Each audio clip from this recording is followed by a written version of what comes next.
Hey, what's good, what's good, what's good? Welcome to Reflections of a DJ, the R.O.A.D podcast presented by DJ City and Beat Source. I'm one of your hosts, DJ Crooked. We got Jamie the Great in the building. Yeah. We have Alex Heisey. What up, what up? Content creator, our editor. Big shout out to Never Forever. We have a special guest today. There's a recent article, bootleg remixes used to be frowned upon. Now they're turning songs into chart hits. You know, this producer DJ we have on the podcast today might be the poster child for this. Mm-hmm. You know, I'm a big fan. I'm a subscriber to his Patreon, as many of you are. Yeah. And, you know, somehow only through this podcast am I able to meet Filipinos from New York. And I'm very happy to meet my second Filipino from New York. Shout out to Get Live. But we're very happy to have DJ ESENTRIK in the building. ESENTRIK, what's good? What's good, world? What's good? What up? What's up? What's good, fam? You're the second Filipino I've met from New York. I didn't realize. And he lived here all his life, for the most part.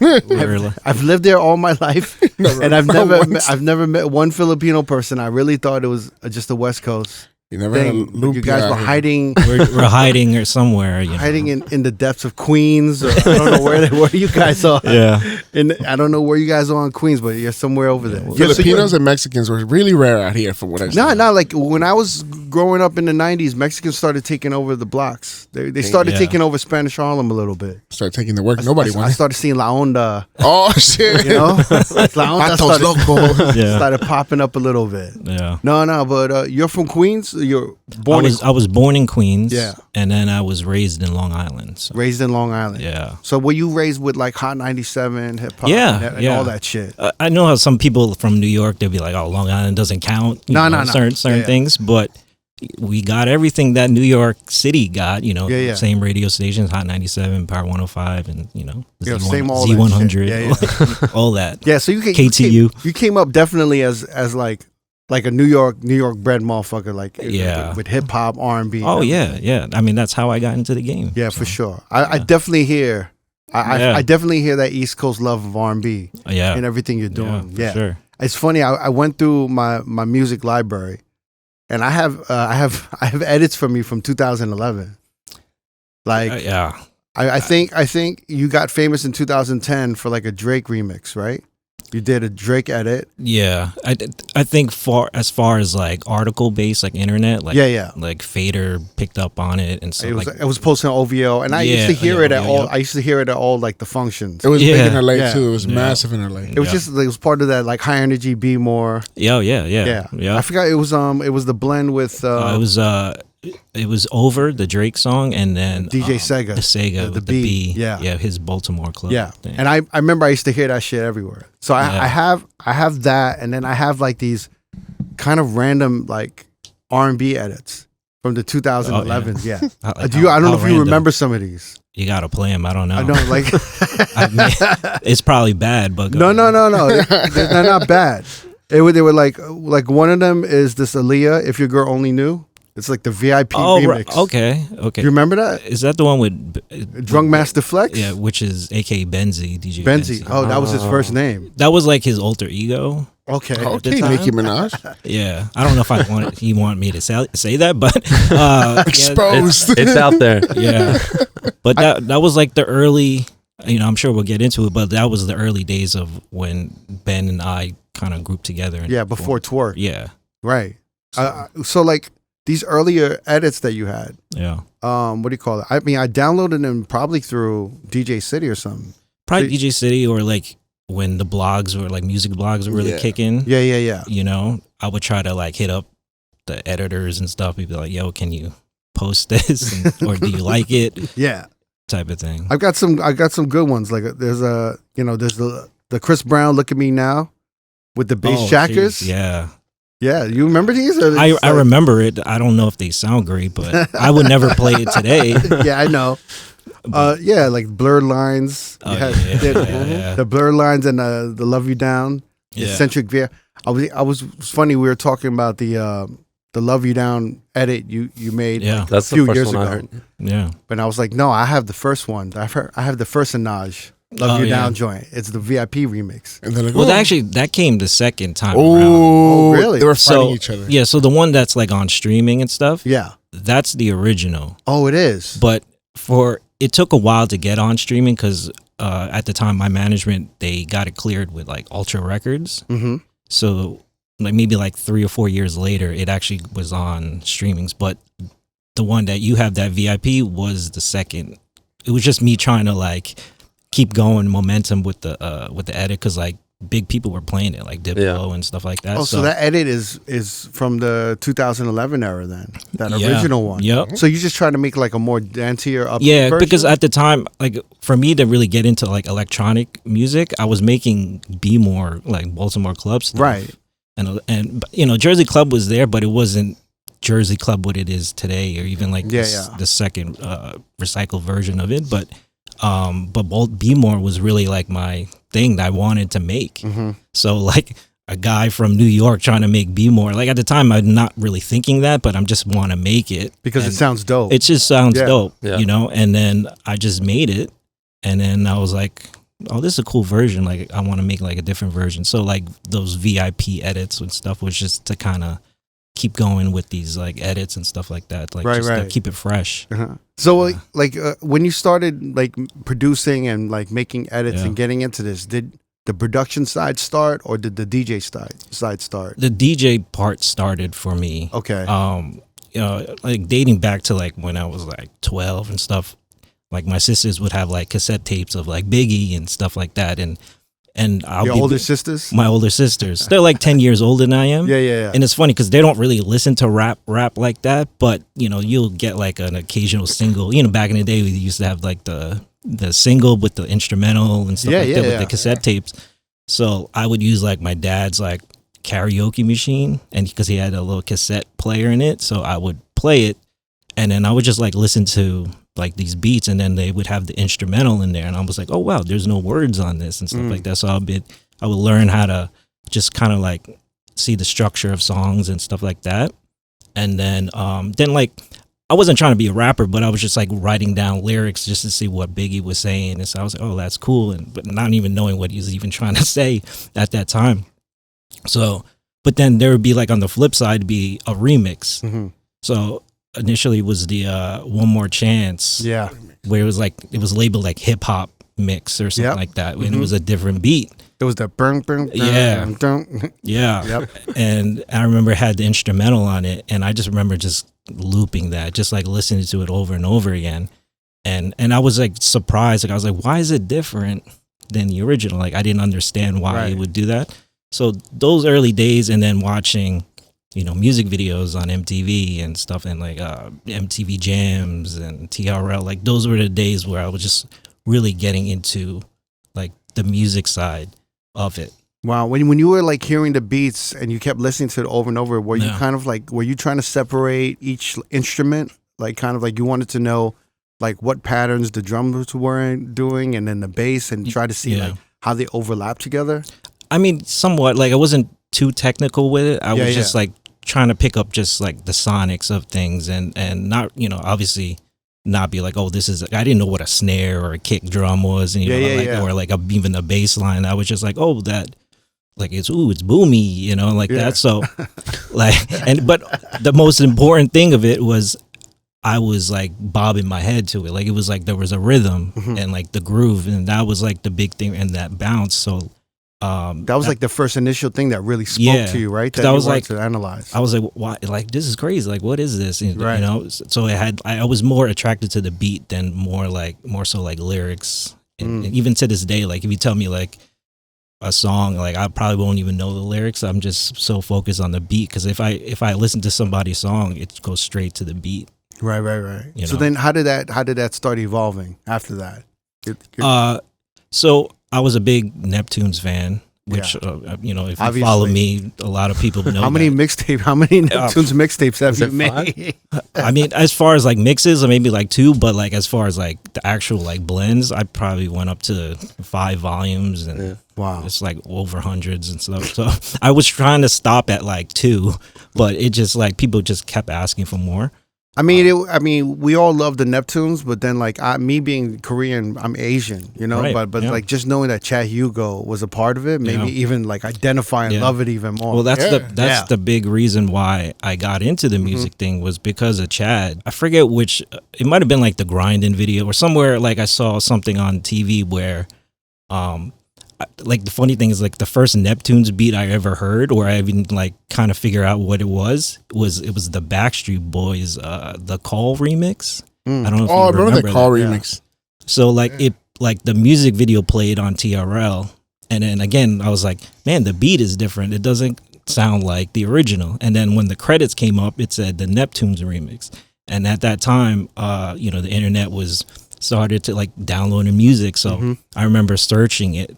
And then and I looked up Neptunes, and then like a bunch of stuff just started like loading He was on up. LimeWire and just And then when I go watch MTV Jams, Jay-Z comes on, right? And then it's like I Just Want to Love You, right?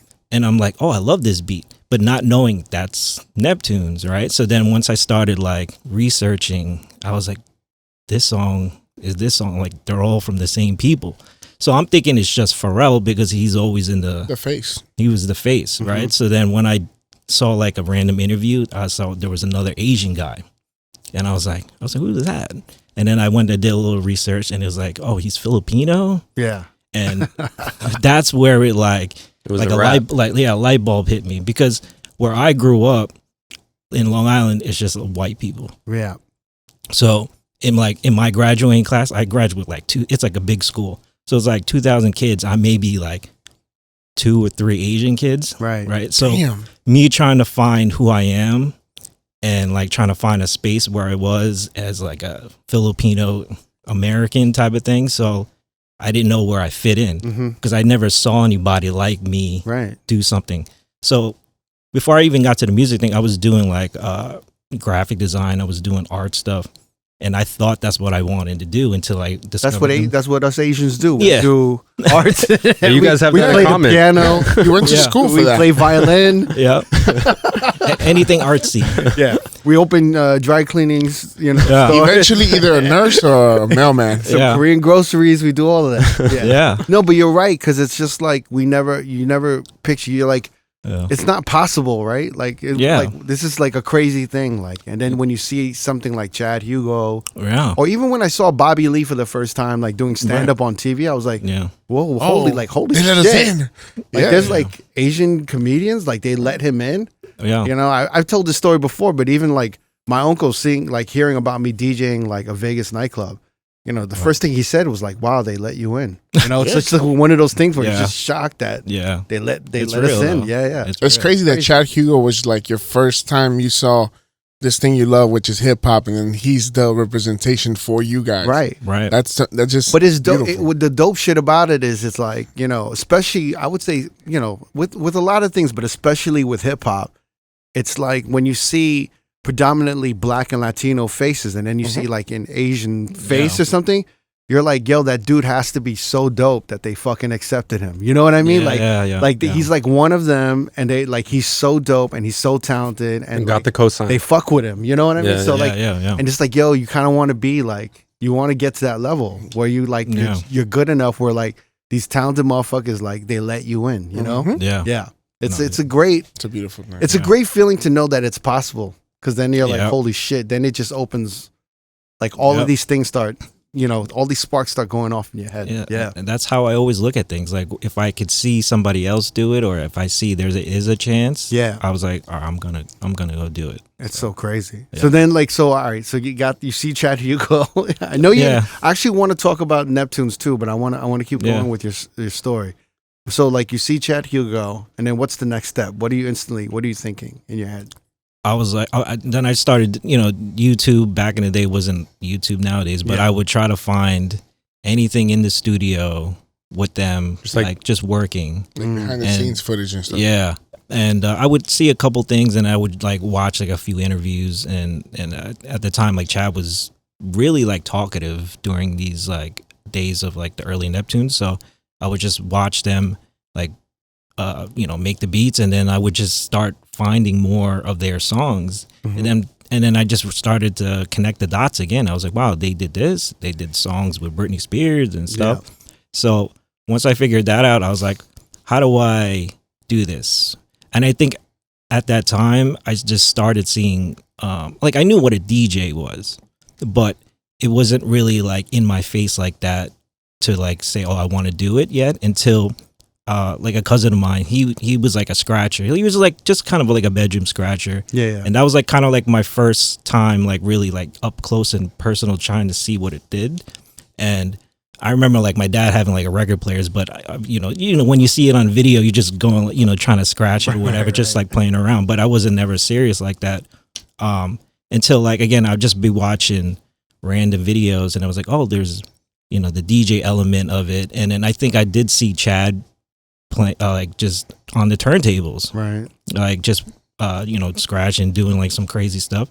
So then I was like, oh, maybe to get to that music production or whatever, even though I didn't even know what that meant yet, I was like, oh, maybe I need to get into DJing. So that kind of like started where I was like, all right, these during this internet stuff, like I started finding like mashups. So I was like, how do I put these two together? And then I was like, oh, this is what DJs do. That's what I thought it was. So I would, I couldn't afford turntables at the time. So like I was really savvy on the internet. So like I would just find like programs and like, I think it was like virtual DJ, whatever I could find at that time to kind of like put my ideas together. And so I started off with that just on a computer base. And then once I like able to like save up, I bought like a friend of mine who was selling his turntables. It was like a couple Newmarks or something like that, right? And got a mixer. So then I just started. That's kind of like the early essence of me DJing, was just playing the little mashups and stuff like that. Then getting into like the actual physical DJing aspect, and I'm like, okay, so now I got to get records and stuff. Then this is obviously before Serato and stuff like that. Like, right. Maybe like right before Serato started hitting. But yeah, I would just get records and then I would just like be in my bedroom and just learn how to like blend songs and do that. But I think in my head, not knowing at the time, but I wasn't sure where exactly I was going. Because usually when I do stuff, I have like a goal in mind. Never like an end goal, but just like kind of a direction. So like when I started DJing, I was like, where am I going with this? Am I just going to do it for fun? But I knew that I wanted to create music and play it. So I was just doing it and not really knowing anything. I'm just like learning it on the fly. Yeah. And then it just made it, and then this happened. So it's funny because it's like your whole process throughout this, it's very like you're very alone. Yeah, it's like it's all curiosity. I figured everything out. It's kind of like, because when I speak to like other DJs, it's very involved around circles of people, my brothers, my friends, like the neighborhood, or there was like this OG. I carry this records. It's like this whole community based. Yeah. And it's like, I don't know if I'm sure there's a lot of people and a lot of DJs and producers just like you, where it's very like it's a very solitary process. From the beginning, right? Yeah, I mean, my experience was all alone too. It's all alone. I started doing music, just playing instruments and making beats, and I didn't really know what DJing was until like maybe freshman year of college. Yeah, and then I found out about it, and I was literally just learning through the internet and by myself for the most part. It's so interesting to me. It's funny because like when I was coming up, it was, we were always around somebody, someone on the block was rapping, I was DJing, I was beatboxing, it was like always around people. YouTube University didn't exist yet. I mean, you know what it is too? I think it's funny because like even within the DJ community, we've always kind of hung out with each other. It was like circles of people. Yeah. And then people listen to the podcast. We're like, I've never experienced any kind of community before. Right. Like, because the DJs are kind of like all alone. The loners. Right. It's such a like solitary process for a certain generation of DJs. Yeah, because maybe you feel like nobody's gonna find it as cool as you. Like I don't even know if it's about that. Maybe it is, because it's like you find sounds and you want to deconstruct them, and then they sound like, and then it just. No, I think it really has to do with the internet, because now you're at a one-stop shop where you can get all the information. Whereas where I was coming up, I had to go to a record store. Yeah, I had to go somewhere. I had to go to so many different places to gather information. I had to talk to somebody. There was nothing I could search online. But when you're in the internet, it's really just like, oh, okay, you're just going down rabbit holes and rabbit holes and rabbit holes, and then 4 hours later, you've been watching, Neptune's videos with Chad Hugo talking. I mean, that was essentially my community, was the internet, like message boards and stuff like that. Because, where I lived, nobody really was like talking about the same thing. Like, I'll bring up, yo, Pharrell, and people are like, who? Who's like, that? For real?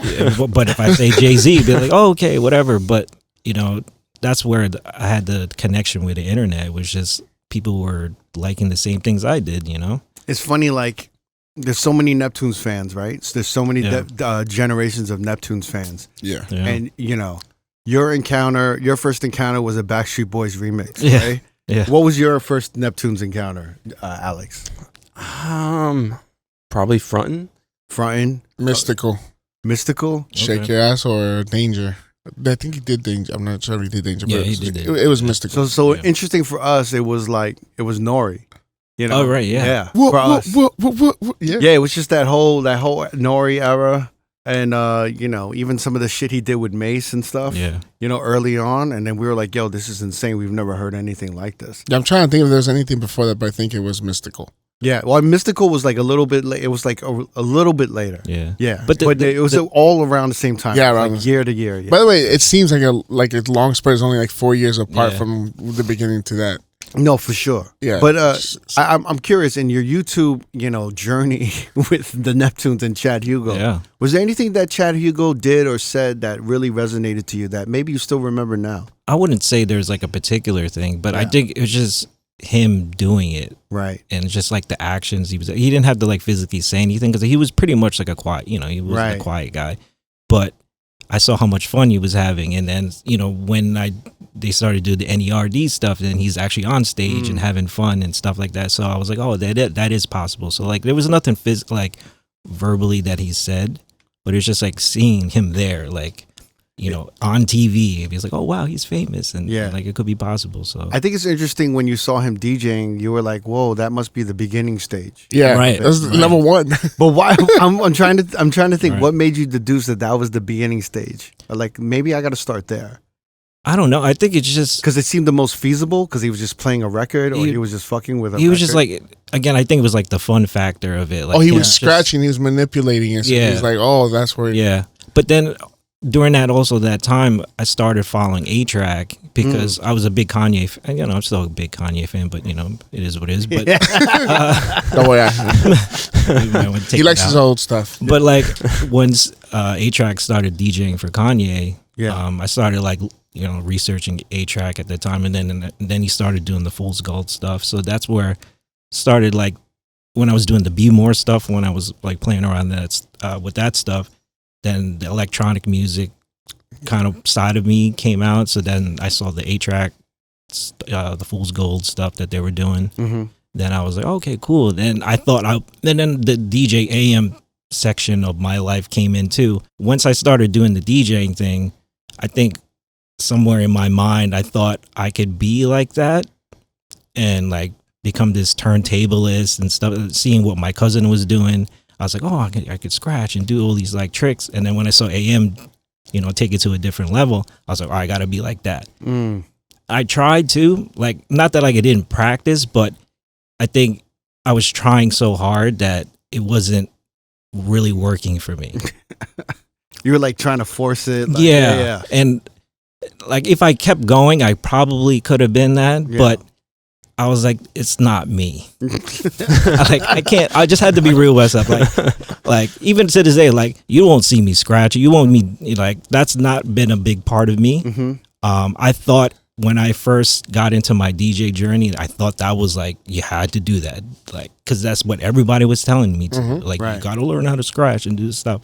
So like mentally, I was like trying to force myself to do it. And to that point where it's like, when I'm being forced to do something and I start to be like, I don't want to do it anymore, you know what I mean? Yeah. So were you learning by like watching DMC tapes or like? yeah, just like, and even, you know, again, YouTube University was great at the time. Because again, I didn't have anybody to really like teach me how to, so like, other than maybe like my cousin would here and there, but it was never like, here, like this is how you do like the baby scratch, you know, all that stuff. Like there's no knock on people. I mean, obviously, you know, it is what it is. But like for me, it was never something that I gravitated to. I find it funny because, well, I downloaded my first like DJ clip. It was from LimeWire, and then funny enough, it was the routine from Scratch Bastard doing the Darth Vader, the Star Wars routine. Yeah, and I was like, wow, I've never seen somebody do that. And then I'm like, so you gotta come be that creative. And then, of course, you try to be fucking Scratch Bastard, and you realize you can't because this motherfucker is not a human being. Yeah. I'm wondering, what's your favorite like? What's like a Neptune song, or what's a song that really made you realize that you could make beats and made you planted the seed for you to start making beats? Which Neptune song? Or any song. I'm assuming it's Neptune's because that's his biggest influence. Because of the, you know, was it NSYNC? Seems like it was so influential. I would probably say like Run to the Sun. Run to the Sun. NERD. Yeah. It's probably like my most favorite, I guess, Neptune song beat wise. Yeah. There was just like a feeling. It's always like a feeling with me. Because I'm not classically trained in like instruments and stuff. It's all by ear and was just learning. So when I heard that, there's a lot going on in there if you like really like deep dive in it. But that goes a lot with a lot of Neptune songs. You know, as bass, if you like break it down, it's pretty simple as far as like chord progressions and stuff. But the way they use, like which sounds they pick and like the sonics, it's like pretty intricate. So like when I heard that, I was like, oh, I got to make something like that, or like just start making something, you know? That was a really great era for them. I feel like that like those, I don't know if it was I don't know what years they were specifically, but those two. NERD, the first ones? Well, the NERD, but it was also like around the same time as the Justin Timberlake first album. Oh, yeah. It was because 03 to 05 era. I kind of call it like the Quincy Jones era of the Neptunes. Yeah. Because it was like they were making all of this like very Michael Jackson, like updated Michael Jackson sounds. Sonically. Yeah, I can see what and you're obviously, saying. like when we hear interviews now, a lot of those beats were made for like Michael Jackson. Yeah. But it was like, to Prince. me, the instrumentation, the layers, the tracks that they put into it. Like even there's a throwaway track on, well, it's not throwaway, but no one really plays it. Is that one Justin Timberlake, Last Night? Oh, yeah. And it's one of my fucking... Love and that I song. remember when it came out, it was like the early jam. We play early, like 11 o'clock in the 2000s. But like, you know, the changes in that song are so amazing. And then the way it flows, like, that's really like, to me, the peak Neptune's era for me. Just because of the instrumentation and everything that they were doing. Yeah. They weren't, I feel like NERD was the what they were doing commercially, but on steroids. It's like, y'all can keep this, but this is for us. Because the NRD fans that would go to the shows, it was mosh pits. It was just, it was like chaotic and it was amazing. But it was, again, it's like, this is for the labels and for the commercial, and this is for who's really fucking with us in a sense. It's funny. I was what was their first single? It was like if you think of Harley, you think of a Harvey. Lap Dance. I was like, what are they doing with this? They had. Were you like that too? A little bit. I mean, there was if you remember, there was two different versions. Yeah, there was like a live instrumentation version, and there was the Neptune version. Yeah. Which I think that was the first one that came out, and then and then when they came out with the live one, I was like, oh wow, I felt like that was better to me. I thought the live one was better too. Yeah. But I was like, yo, this rap is actually like, it's like rock and rollish. No, it's not even that good. Like I'm not really like feeling this. Oh, it wasn't lyrical enough for you. No, it didn't seem. I was just like, where are they going with this? Everybody to the no, because I was just like, well, that was much later. Yeah, it was way later. Okay, no. We're talking about the first album. Right? Oh, sorry. Yeah, because that's when we were like, what the fuck is NERD? We were like kind of getting excited.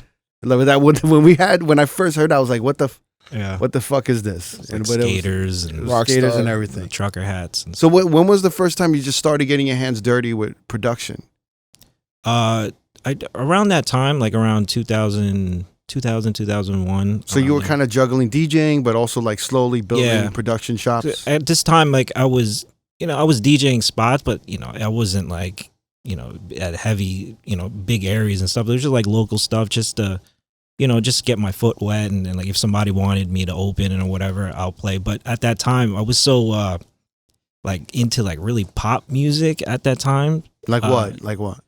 Like I guess because of the Neptunes, like they were doing a lot of Britney stuff and Justin stuff. I started like, and I was like, I'm not ashamed to say this, but like that's why I like the Backstreet Boys song is the thing that I like clicked for me, because I was like listening to a lot of like boy band shit, and I was just like, I don't know, I was just so into like the different, even like the one hit wonder boy bands and stuff like from like different countries and stuff. I was really Hanson or like BB Mac and stuff. 90 degrees. So like I was just like the melodic aspect of these songs and stuff that just more like gravitated to that. So that's why I was like a little pop heavy. So and if you remember, like during this time, it was like LMFAO and like Flow Rider and all those type of like weird, those 128 kind of like borderline electro. Everything was getting a little more EDM. And and then at the time I was still doing like those Be More like edits and stuff, or trying to take like something that's up tempo and make like a mashup. What's the first Be More edit that you heard that you were like, holy shit, what is this? It was Mr. Postman. Of course, Postman. Yeah. So that changed everything. That changed everything. Yep. And then like Samir's theme is that's crazy. Yeah. Those were the hits. Those were the anthems. Yep. And I just thought it was funny because they would take the weirdest songs and like flip them, and like Mr. Postman, like why would you ever even think about like listening to that song on a regular? And then they flipped it, so I was like, oh wow, this is cool. It's like up tempo, but during that time I was just playing those type of music, and that's all I heard where I was living, because like we have this like station called I think it was like Party 105 or what. It's like the cheesiest, all those type of music. So that's all I kept hearing. And that's where I guess like my ears started like gravitating to, and not thinking that this shit's kind of corny, but but I liked it at the time. So I was just playing that stuff, but I was just doing, those type of gigs and whatnot. But at the end of the night, I'm just like, it's kind of not really what I want to do. So then I would go, into my room and start making stuff that I felt like it was cooler, and then just send it off to the internet. Because like I was cooler on the internet, but then if you took me and put me in a different spot, like where I lived, essentially I'm just like a regular guy playing regular music. And I was like, this is not ultimately my goal. I want to. You want to be the cool guy on the internet. Like you want to be the persona of whatever that cool guy on the internet is. So like whoever sees me as cool on the internet, I would, want to see me live as, the guy from the internet. Like, So I want to talk about the early edits that you have. Obviously, there were Be More edits, right? Yeah. And now we're kind of moving towards. So when did you meet Benzie? I met because he's like in Michigan or Detroit or something. Or he lived in Detroit at the time. I only knew him because he was doing those mixtapes a lot, like with Big Sean and these other Mike Posner and stuff like that. So, and at the time he was putting out these mixtapes where it was all like edits. So I always wanted to be on. I felt like I could make something that could fit his mixtape, because at that time it was like, oh, if you get on a Benzie mixtape, it's like a big deal. So I think I just reached out to him on Twitter, and I said, oh, how can I send you some stuff? And then he's like, oh, just here's my email. So I just sent him a bunch of stuff. This is a different Twitter. This is like a different Twitter. This is 2009 Twitter. When everyone was friendly. This is when if you reached out to somebody, they would actually. It was such a small community. It was like, oh, if you're on this app, you must be cool. So so I just send them a pack of stuff. So don't do that shit now. No, don't do that now. That shit won't work now. Well, maybe it might work. It might work, but I don't know. I remember I used to tweet to J. Cole, and he used to like my stuff. And I was like, you got it, bro. It was a different era. He's not even on the internet. It was I don't want motherfuckers hearing that shit. Be like, oh, that's all it takes. You just gotta ask small. Hey, Jay-Z. Suddenly 100 DMs. It was definitely a different era back then. So then you guys connected. Yeah, I sent him some stuff, and then he's like, I guess he heard like my potential, and then I think he played in New York one night, like on a random like Thursday. I don't even know the box. I don't know if they still have it. Yeah, the box. Where it was like more theater a little bit. Yeah, it was like a burlesque type thing. Yeah, after yeah. hours and stuff. It's still Is open. it still there? Yeah, that's crazy. There's a bunch of DJs that still kill it there. That's crazy. Yeah, Eric LaPoste. Shout out to Eric LaPoste over there. Yeah. I think Marty was speaking about this last night. That's why I was like, oh, what is the box, guys? Everyone, it's funny, like the box, like, that's years now, decades now. Like, it's still here. Everyone still wants to go there. They have like, it's a burlesque show, but they have like weird fucking sexual acts and it's pretty stuff. crazy. Like It's really, like super exclusive, or it's kind of exclusive, but it's like when you're going in there, you got to be super cool because you're gonna see some weird shit. You're gonna see, You're gonna see some crazy shit. no, there's like weird, like people throwing up and people like fucking like weird shit. Yeah, just be ready. Yeah, it's fucking wild. I think they warn you like after 2 a.m. it's like some crazy shit going on. Yeah, but I think he was under a management called Mood Swing at the time. Yep, we know Mood Swing. Yep. Yeah, so they had like a showcase I think that night. So he told me to come through, and I never met him at that time. I didn't even know what he really looked like. I had to like look up on the internet just to see what he looked like. So when I come in there, I'm like, where is he? And then when I met him, I was like, dude, this dude is tall as fuck. Like, he's like 6'3", 6'4". I was like, holy shit. And he's like this tall, bald guy. And I was like, oh, yo, I'm eccentric. And he's like, oh, what's up? And if you know Ben, he's very awkward sometimes. So like that first meeting, I was like, I don't know if that was like cool type of thing, because he's very like he's bouncing off the walls a lot. So if you ever meet him, but that's where I first met him.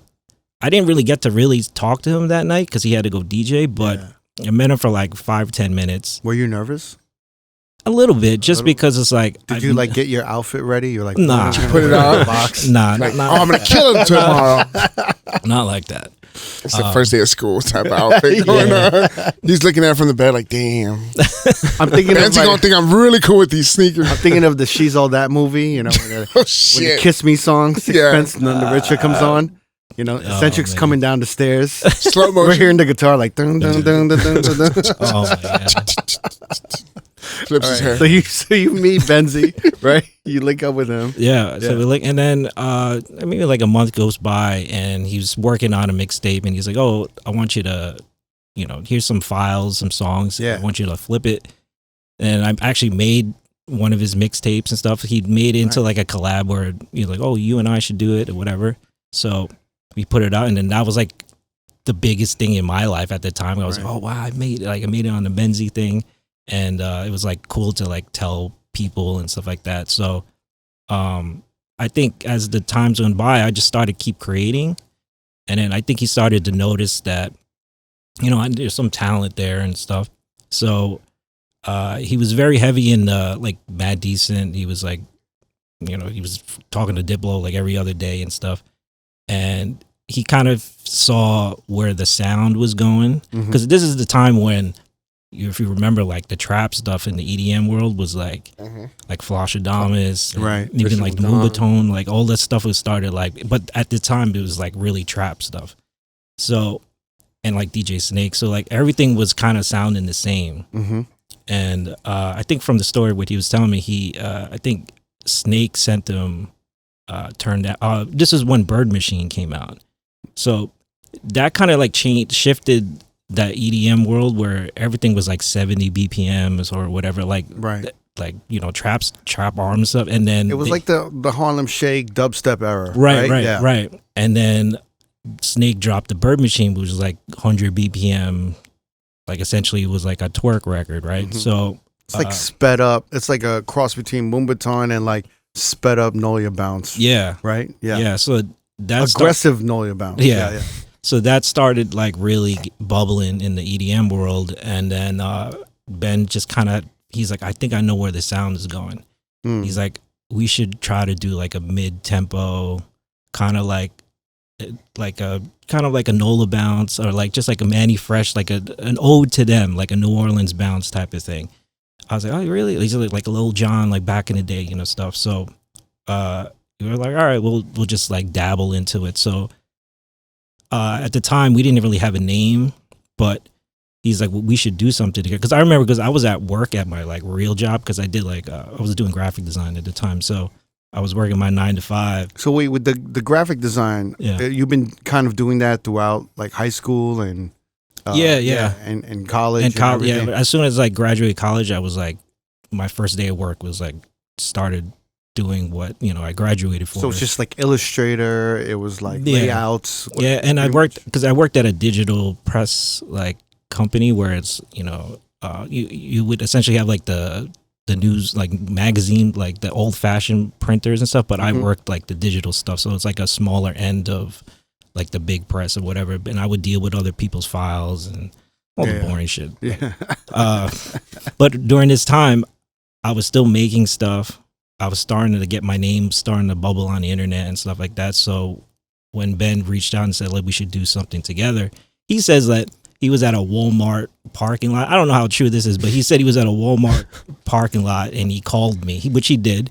But he was like, I have this great idea. We should do a duo, the sound, like we just do mid-tempo, like, he said twerk, but we didn't, obviously we didn't name it twerk at the time. But he's like, we should do like twerk stuff. And then I was like, okay. And then we were just like running through names. And he's like, we should just call it twerk team. I was like, no. Like, oh, there was a twerk team. Because there was a twerk team. But I was like, shouts to them. Yeah. And I was like, I don't know if we should call that twerk team. But then he's like, the bright idea of this is like, if you were doing trap music, right? And you just said your name is Trap, you're going to be essentially known as the person that does trap music, right? So then his bright idea was like, oh, if we do twerk music, let's just be called Twerk. And this way, everyone is just going to think of us, no matter how many people make these twerk records. Yeah, so the brand's really strong. Right. So it's a genius and sneaky. Yeah, it is. Yeah. So but we made it cooler, so we just did TWRK. Right. At the time where everybody was like just cutting out different letters of the name. So we called it TWRK, but we never announced who we were. And even at that time, I was like, I don't think anyone's going to know who I am, but like maybe they might know who Ben is.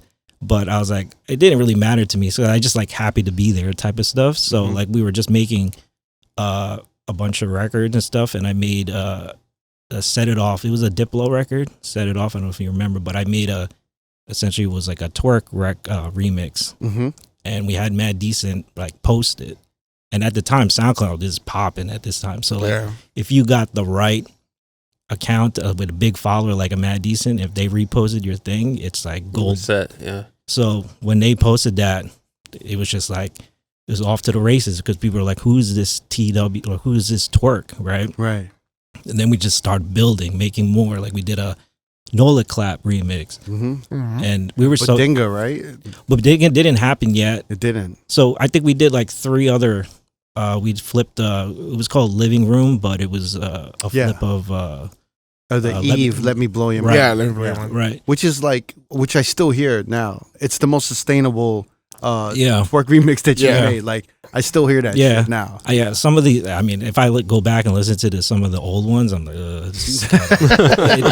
you've come a long way. Yeah. But I think what worked for us is us coming from, like, I guess, like the open format world, we knew what would work essentially for like dance floors. If it wasn't like a EDM festival or whatever, it would still work on both ends.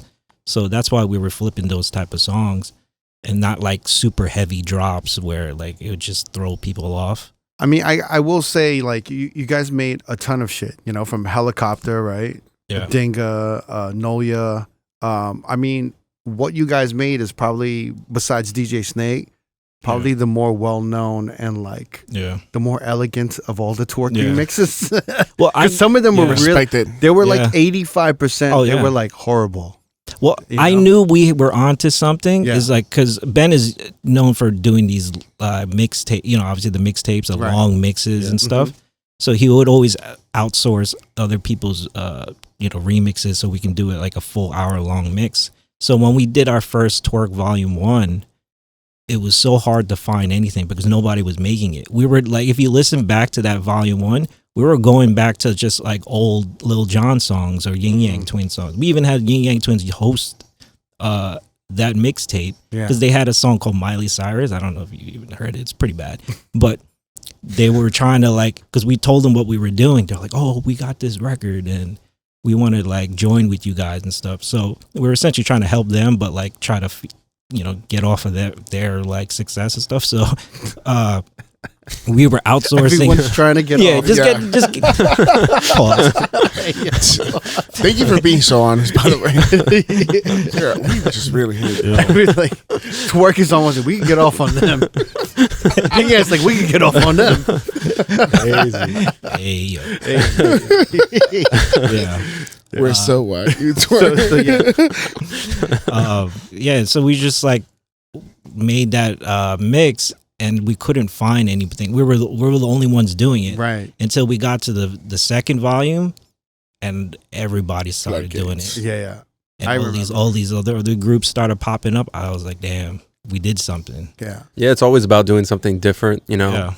either seeing the curve or just doing something in a different way Yeah. that, someone's not doing currently. But that was your like kind of childhood, or like you were growing up to all of this shit. You were twerking to that? You were twerking. I was in college. Yeah. You were going off. You were getting off. I don't know if I was going off. You were going off. You were in college, bouncing around in your frat boy house. Easy.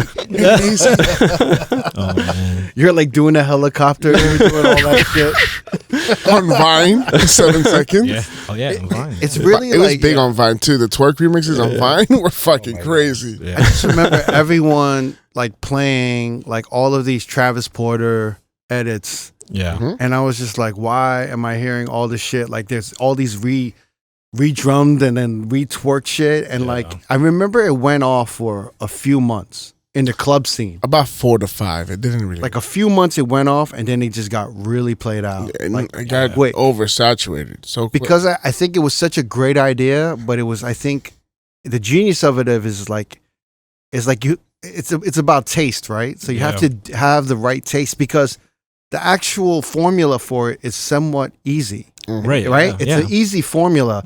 It's really about like the producer's taste and how they put it together. Right. But even since day one, I feel like you've always had that kind of elegant taste for certain Oh, things. well, thank know? Thank you. But you kind of sense it though, right? Yeah. Yeah. In what you do and what you hear, you're kind of like, wow, that's just not something I Yeah. would do. I know right off the bat, especially Right. if I'm working on stuff, just like drafting ideas and stuff, I can know if, one thing with vocals with this particular sample sound good or whatnot.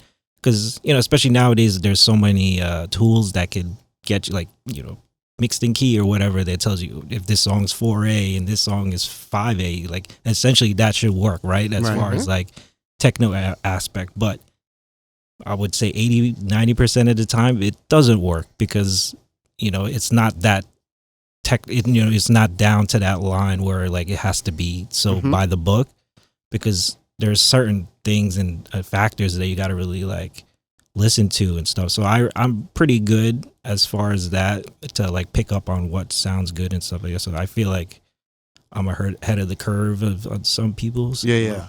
Did you ever learn any music theory or piano or anything after the fact, or after the Okay, fact? yeah. I mean, I'm pretty good at it now. Yeah. At the time I was just guessing. Yeah. So like if you listen to like my older stuff, which that's was why I don't want to, like some maybe like the 808s are out of key, like what I mean. It. So like I didn't know about like tuning stuff and whatnot. But I think that's kind of dope. Yeah. Like, when I listen to the Wu-Tang 36 Chambers, oh yeah, it's just raw. dirty. Yeah, And there's a grittiness to it. Yeah, So for yeah. me, I'm like, everything being in key and clean, Yeah. sometimes it flattens everything. right. And I think when there's a grittiness, like I've always just followed feeling and energy. Yeah. You know same what I'm thing, saying? yeah. And if the feeling and energy of things match, I'm just like, fuck it. Like Yeah. I don't even care if something's like a little offbeat. Yeah. Sometimes it just makes it just sounds more raw and Yeah. gritty. Yeah. But like for me, like the feeling and the energy is like, if you follow that, you can never fail. Yeah. But if you don't follow it, you get into like murky territory. Yeah. But somehow with your recent production, you've broken that rule and you've made it work.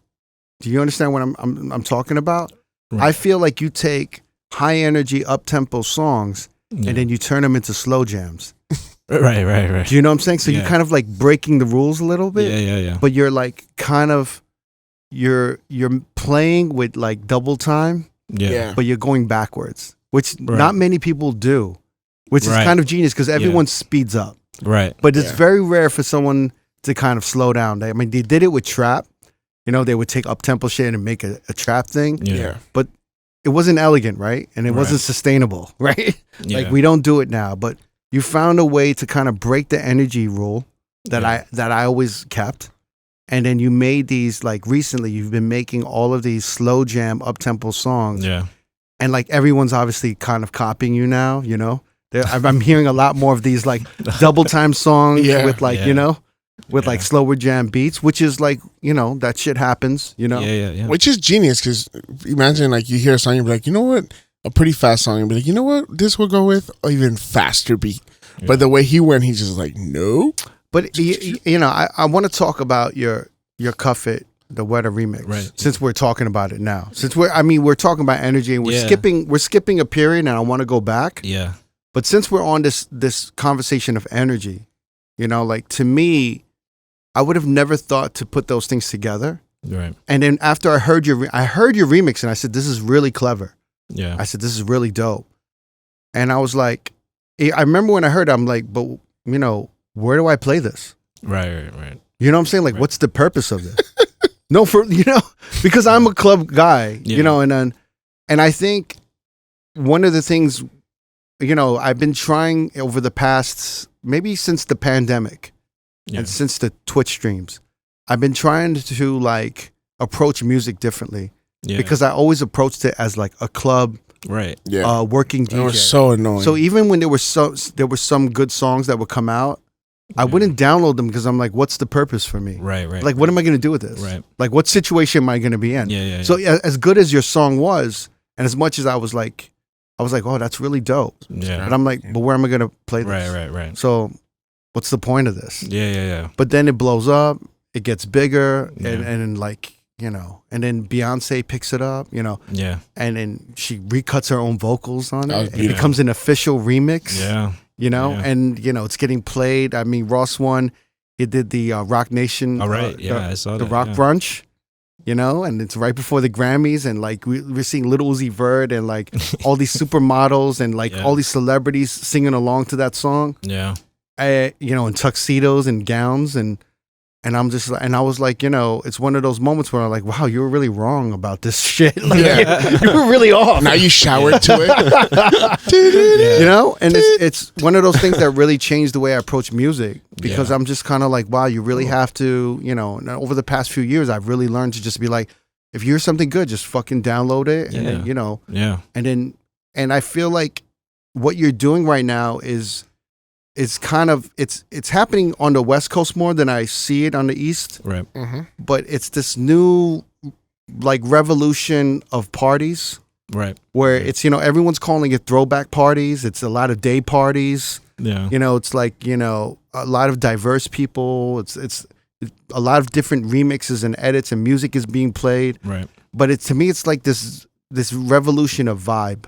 Right. It's a vibe era. Yeah. Whereas like, you know, and it's kind of like as a working club DJ, we're all on one energy, which is like, how can we get it up, down, up, down? Right. And then the vibe era is this very kind of slow, gradual increase. And then maybe it goes down a little bit again and then goes up again. Yeah. When you experience these parties, for example, like Hickeys and Dry Humps, right? You know, Sunday Brunch with Miles Medina. Right. Shout to Jules, by the way, in San Diego. Yes, sir. With Nopa Slaps, R&B and Ribs, you know, what R.O.A.D's doing in San Jose. A lot of what's happening in Cali in certain cities that I'm seeing, especially in San Diego and San Francisco. By the way, the Bay is doing an amazing job.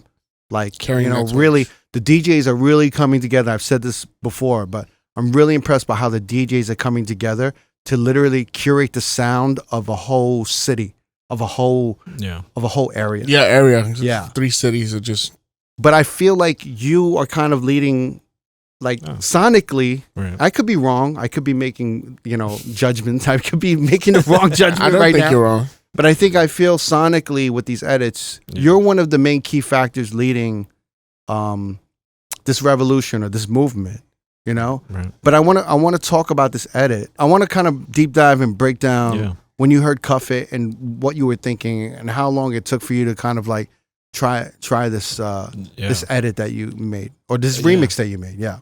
Well, the funny thing is, I only heard the original Cuff It like one time, and usually, I don't have to listen to a record over and over and to kind of get the vibe. Like I heard it, I was like, oh, it's cool. Like I didn't really think that much of it, other than I kept seeing like TikTok dances to it.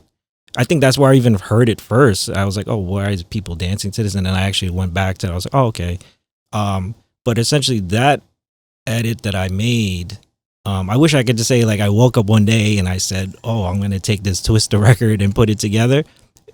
How I work is usually I go on Serato and it obviously starts off with like what library you have, right? So like I'll just go through all the stuff that I have, and it was part of this edit pack called Still Got Time. It was actually the second volume. I was basically done with the pack, and I needed one more just to like fill it out.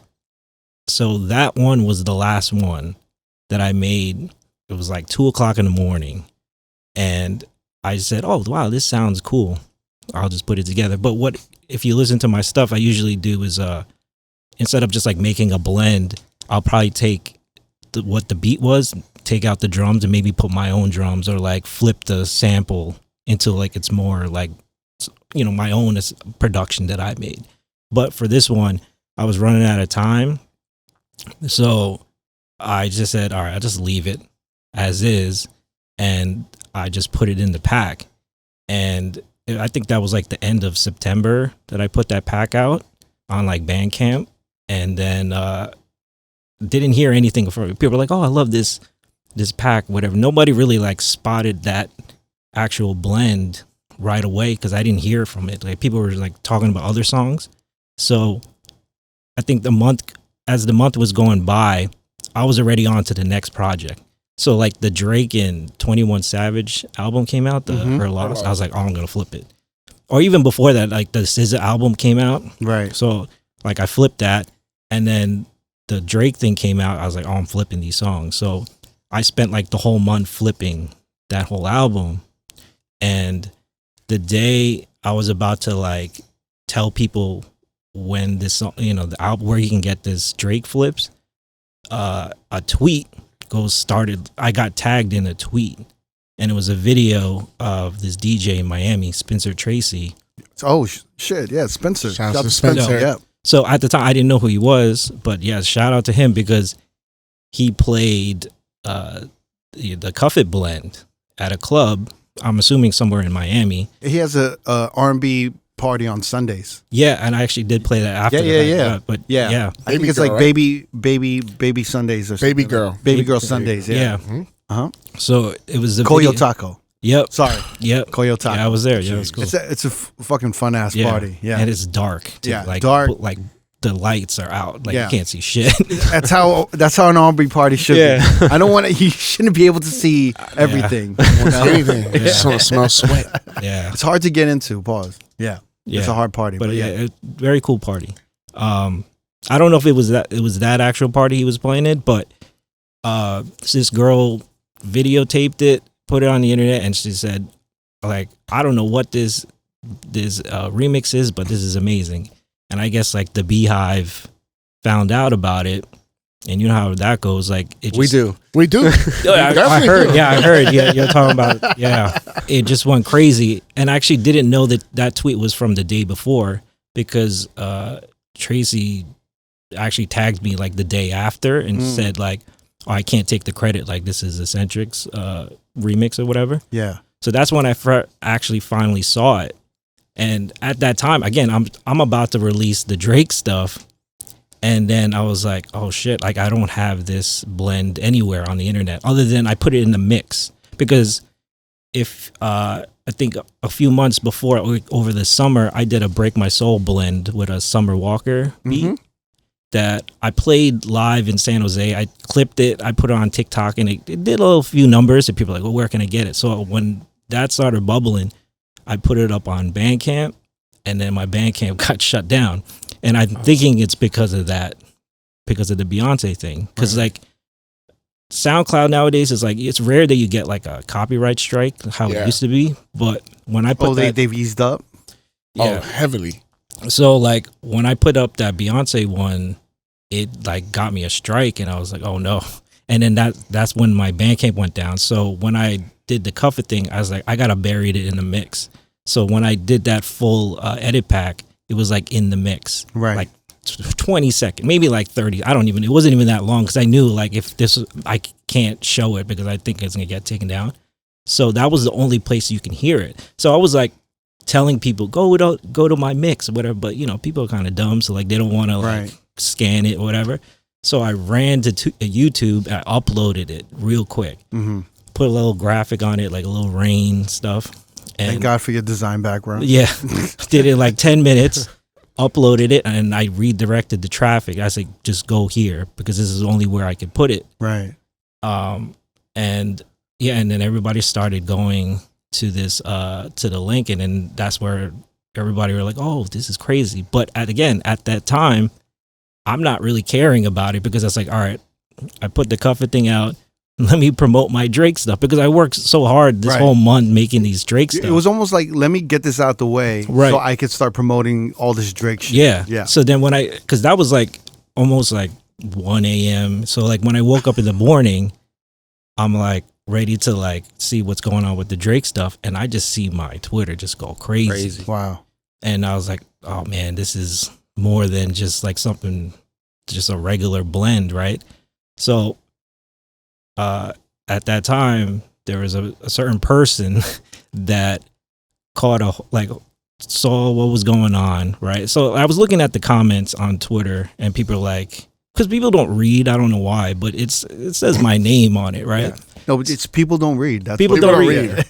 Even if you put it in the description, they don't read that. No, right? nothing. So people are like, who did this? Who did this? Right? So I saw somebody hit up one of this other, I guess he's like a mashup DJ or whatnot. He's like, oh, can you make this? Because I guess he didn't see the link. So the dude, I guess, remade it, right? And he went on TikTok, because I guess he had a following on TikTok. So he uploaded on his TikTok, and the shit blew up. And at this time, again, I only have it on YouTube, and not knowing how big of a record this is. So I was like, all right, let me go on. I think I had it on Instagram, but like I had to go on TikTok. But at that time, it was too late, because like he had a following, and the shit, people were using the audio, and it was building. And then I just kind of reached out to him. I was like, yo, I'm like, what are you doing? Would you DM him on Twitter, or? I just directed, just not even the DM. It was just like straight up, like, what are you doing, bro? Like, this is not how this works. And then he's like, oh, my bad. Like, I'll put your name on it or whatever. And I'm thinking, okay, he's gonna just say I did it. He like went back onto Twitter, on Instagram, re-uploaded the video, and then put my name and his name together. Like we did it together. Collaboration. I was like, oh hell no. I was like, nah. I was like, bro, this is not how this works. Like you know I did it, so why'd you even? He's like, but someone told me to remake it. I was like, but I'm telling you, I made it at this point. Yeah. So, like, anyone can remake something that's already been made. Right. Yeah. It's just that unfortunate that he had like a big following already, so like people caught up on it, so people thought he did it right off the bat. So now it's like this whole process. Is it like a couple of days? Kind of. It's maybe like in the span of like 3 or 4 days, like, right? Yeah. And that, I mean, on the 4th day, it was like every sound that I just kept looking on like TikTok, right? Yeah. And I see like celebrities using it. I was like, oh shit. Right. I was like, I am not losing out on whatever this is going to happen. Obviously, I didn't see like Beyonce's people reaching out to me, but like, I was like, this is a big thing that's happening right now. So, and like the way how like the Beehive is, like they noticed it right off the get-go. So they're pushing it too. They're pushing it. So it's everywhere I see it on my timeline. So, so there were some people still like telling other people, yo, ESENTRIK did this or whatever. Mm-hmm. But it got out of control when the Shade Room posted it and said that it was mine and his remix of this TikTok viral mashup or whatever. And I was in the comments. I was like, oh hell no! Like he didn't do this shit, whatever. And I didn't know how strong my supporters were until that. Yeah, everyone came out for you. Yeah, we rallied behind you, bro. And I was like really like proud too, because I was like, oh damn, I didn't know people were like messing with me like that. So people were really just like saying, yo, he didn't do this, blah blah blah. People were like reaching out to the guy saying like, yo, stop doing it. And he would like block people at that point. So even like I remember Spotty Attack told me he was the one that reached like tweeted at the dude and gave him a whole breakdown of like, this is what you're doing, this is wrong. Like he did more than I would have ever done. Like, because when it's stuff like that, I don't like to go back and forth with like. He had time that day. Yeah, but Spider had that time today, and I appreciate for him doing that. Yeah. One day you'll do that for somebody else. Yeah. You just copy and paste what he said. Yeah. Change the names a little bit. Yeah. So, but I mean, the dude was like blocking people. And I was like, it's pretty obvious, like what you're doing. And it's funny. It's like his relative, one of his like cousins, the mashup dude, like was hitting me up saying like, why are you stealing this stuff from my cousin? I was like, I'm not stealing any. I was like, I'll show you. I'm like, I don't have to do this, but here's all the proof. Like this is all the stuff. Like people in DC were playing it back in September. Like I have like videos of it, and then you're like, oh, I don't believe it. Like it was just pretty much I'm telling you what's happening, but they don't. Obviously, no one's believing me. And then I think like a week goes by, and I get a DM from the A&R from Parkwood, and at the time I was like, is this real? Because they said, yo, here's my number. We see what's going on with the cuff it thing. We want to talk. And I thought it was like a random thing, but I saw that we had like mutual friends on Instagram. So he redirected me to their head of music guy at Parkwood, and we spoke on the phone. And he's like, I just want to congratulate you because this is gonna be a big thing for you. And I was like, what do you mean? And then he's like, we want to. I guess they had something going on before with a Break My Soul Madonna thing that came out. That was a TikTok thing too. So they were saying like, we want to do the same thing like that with yours and like release it. So I'm thinking they're just gonna, because I use like a DIY acapella. I thought they're just gonna put the real acapella on the beat, get the clearance from Twista and stuff like that. And he's like, no, she wants to recut the vocals. Because she's like, oh, so the Dream heard it, because the Dream wrote a lot of those records on that album. Yeah. Right. He wrote that one. He's like, he heard on it. the Renaissance album. Right. Yep. And he's like, yeah, he heard the remix, and he's like shocked. He was like, what the fuck is this? Right. So he's like, we're gonna try to get her. She's gonna try to come in like the end of the week or whatever with Dream, and he's like, we'll keep in touch with you, blah blah. So I didn't hear for anything until maybe like a month later. They're like, oh, she's still working on it or whatever. And then to the point where it was starting, I think it was like almost at the end of the year, close to like actually almost a year from now too. But it was like around this time. And I know because it was like on my birthday, and usually I don't step out the house, like I'm always working. And then this one day I step out the house, I get the phone call. Oh, yeah. Right? That one day the guy called. He's like, oh, what's up? I was like, oh, it's my birthday today. He's like, well, happy birthday, because the record's coming out tonight. And I was like, oh shit. I was like, tonight? Because in my head I'm like, what about the contract and stuff like that, the legal stuff? And then he's like, oh, we'll send it over, blah, blah, blah, whatever. So I'm freaking out at this point. You hadn't talked about We didn't talk about anything, because at this point I was like, going into this, because I've done with contracts and stuff like legal stuff going up. So I was super protective of like what was going to happen. But it's usually something that happens, like it's one of the first things that are done, right? You want to get that done, and then you want to move on to being creative, right? Yeah, exactly. And especially you're already getting a negative energy with this other mashup DJ taking this from you. And then you hear these good news that Beyonce wants to, release it, but then you're like, oh, but we're going to take care of the paperwork later. So you're not like, oh, fuck, there's like this negative feeling that you're feeling, right? So I was like, oh man, I got to call my lawyer. I got to do this on stuff. And And then Happy birthday. yeah, he's like, happy birthday. From B. Yeah. And then I was like, okay, I was like, can I hear the record? And then he's like, I can't send it to you, but I'll play it over the phone. Oh, So shit. he played it over the phone, and I was like, oh, it's different. Like, I was like, I can hear the different parts, and he was like, yeah, they add a little rap thing to at the end.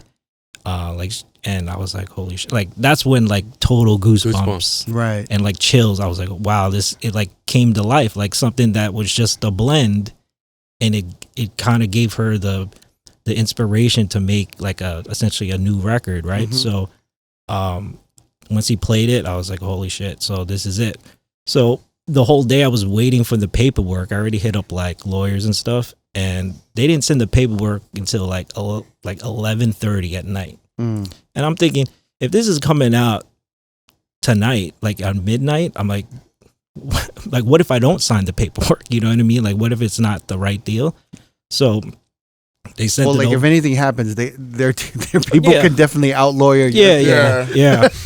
So Don't worry about. they They're not worried Yeah. about you, essentially. yeah, they probably don't. Yeah, they don't give a shit about me.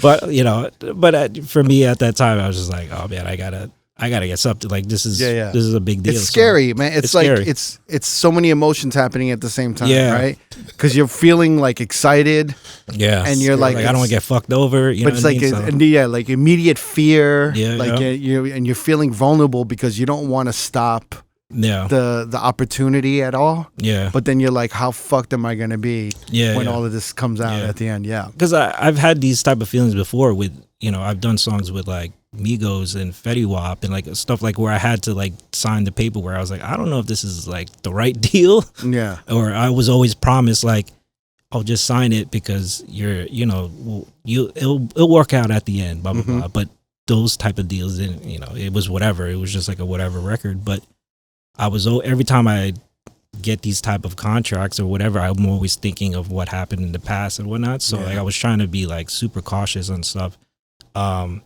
But they sent it over. I had like lawyers look it over real quick, and she was like, we could probably get more, but we don't know if they really need to, because it was obvious they wanted this signed now. yeah. All right. Because I'm thinking it's coming out that night. Figure it out, sign it, and the record didn't even come out. Mm. So they're like, "Oh, we're gonna push it back like a week, whatever reason." So I'm thinking, okay, they just made me sign it just whatever. Yeah. And then like 2 weeks go by, I think, or so, and this is when there was like Grammy weekend. Mm-hmm. So I'm thinking, I when I realized it was Grammy weekend, because I think earlier in the week she released all the tour dates for the Renaissance tour. Right. So I was like, okay. And then I look at the date. I was like, oh wait, the Grammys are this Sunday. I said, what if she performs it at the Grammys? Like I'm thinking, and then they dropped the song after. So it's leading up to the end of the week, and then Friday hits, and the guy called me again, and then I was like, oh, we're coming out for real this time. It's gonna come out on our website for a few days. It'll come out on the streamings like next week or whatever. Mm-hmm. So I was They're like, always so calculated. They try to tie everything with an Yep. event, right? yep. Mm-hmm. So it comes out Friday night. I saw it. So when everybody heard it was the first time I heard it. Insane. Yeah, and I was just like staring at the screen, like I was like, holy shit! Like it It happened. Wow.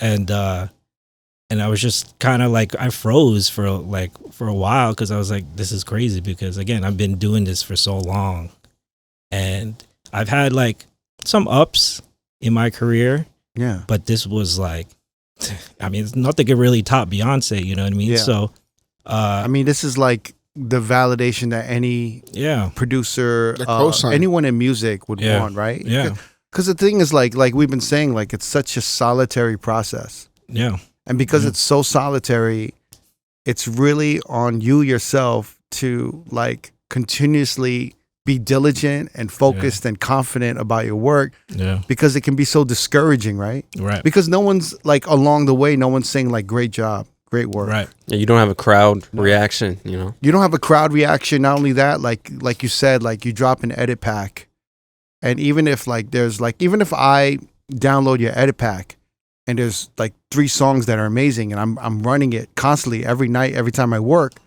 You don't even know about. How do you know about it? Right, I wouldn't know. You're not counting the streams of every time I'm playing it. Yeah. You know, unless I'm recording every time I'm playing it, and you're seeing the crowd reaction. Yeah. There's really like, so you're just at home, kind of like, well, what's going on? Again, I thought it was just a regular blend, you know, because I did a Beyonce blend before that, and you know, it was whatever too. But again, if that video didn't come out on Twitter, like none of this really could have like spawned out to what it was now. You know what I mean? So, yeah, I mean, thank goodness for Spencer Tracy. Shout out to Spencer Tracy, right? Yeah. So when I did play his party, so he reached out, and when did he reach out? After the release came out, or before that? It was after the fact that actually no, it was I was still in negotiations with it didn't come out yet, so I had to sign an NDA, so like I didn't tell anybody during that time, but it was still in talks. So, but when I saw him,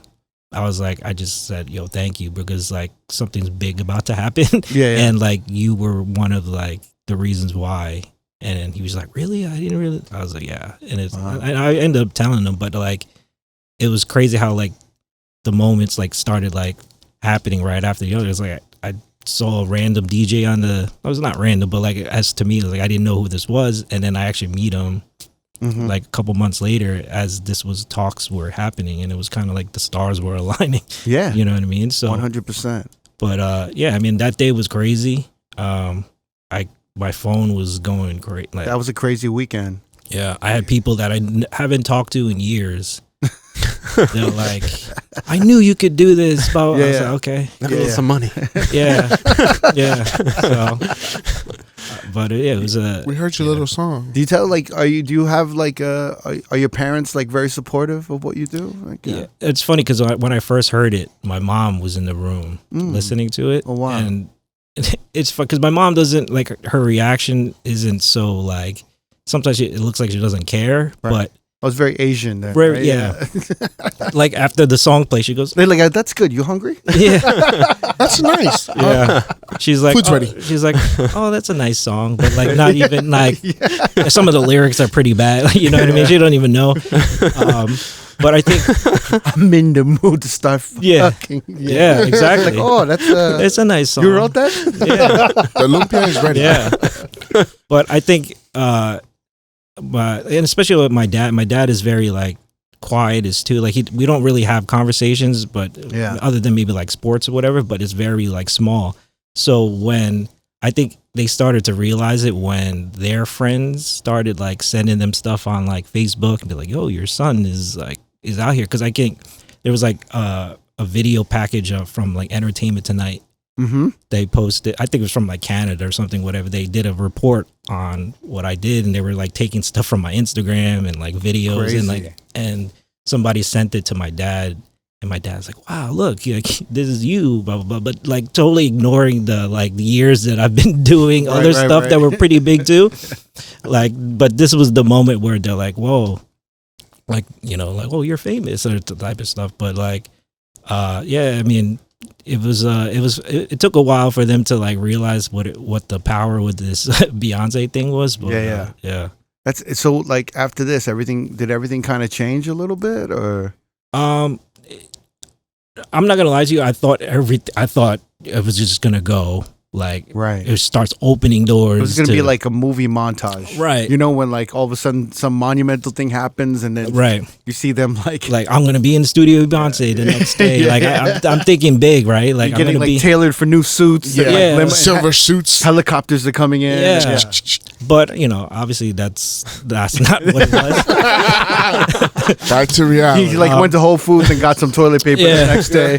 Yeah, but you know, $4.99 for juice. Yeah, but essentially, I'm still proud. It's not like nothing happened to me because I mean, I think it was a very big thing. Yeah, because like when I play now, when I do like these shows, I've created like with this Beyonce stuff, I have other stuff too. But like now, I can create like a moment in my shows where people are looking forward a hit, to me playing it. So like when I played I think my very first like type of show gig was in somewhere. It was in Brooklyn, and I got to actually play it after it came out, and it was like I created a moment there, and I got on the mic, and people were like, "Oh, this is like a big deal." Everyone was like really feeling it. So it's like a K Tronado when he's like, "Just want to be a girl," and he drops that. It's just like everyone's just like, "Oh shit." You know, this is the song. This is the song. Yeah. I want to talk about just your thinking because I feel like you kind of flew over it. But like to make Cuff It a slow jam, right? You make it seem like, oh, that's just what I just rushed it and I just did it. Yeah. But I think it's really kind of genius, and it's like that switch of energy. Yeah. But to you, it was just like whatever. Yeah. I mean, it's cool that you even mentioned about like when you heard it, you're like, I don't know what to do with it, right? Because like but it's good. It's good. But like I don't like when I make stuff like that, I'm not thinking, because when I make edits in general, I'm essentially making it for me to play, right? So I'm just lucky enough that people actually like what I like to make. You know what I mean? So all the stuff that I make, they fit in these sets of mine. So because like when I got into the DJ thing and I figured out what I wanted to do with this DJ stuff, I learned from a lot of when I was in the EDM world, where essentially we were performing. Right. Like a showcase. Right. And we were doing big festivals around the world when people are facing us. It's like we're like a band, right? So when I got that twerk. During the twerk. Which is I kind of skipped over it, but I wanted to talk about like how you guys were touring. Yeah, it was crazy. Going from like, you know, kind of production. Yeah. And I think maybe you were like DJing in some local spots here and there. Yeah. But then doing that from touring with Benzie, going on probably doing big festivals, right? Yeah, because like, even during that time, I only flew on a plane like twice. Yeah. So I went from that to like we were going to Indonesia twice a year with like billboards with our faces on it, and we were getting followed like we're like the Beatles. Like it was insane, and like for me to say that, it sounds ridiculous, but when you're like not in the U.S. and you tap into these different markets outside of the U.S. and like Europe, Asia, where they really, really appreciate the music and what you've done. Because we've done like these big festivals where it was like a big room house festival, like Laid Back Luke and stuff. We didn't fit there at all. And somehow we were there before Laid Back Luke, and we had a meet and greet, and this girl started crying. And I was like... and she's like, nobody comes here.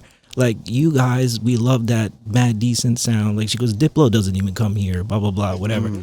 And this is when we had Bedinga. Yeah. And Bedinga was like, it essentially got us to travel around the world, that song itself. So I guess it resonated to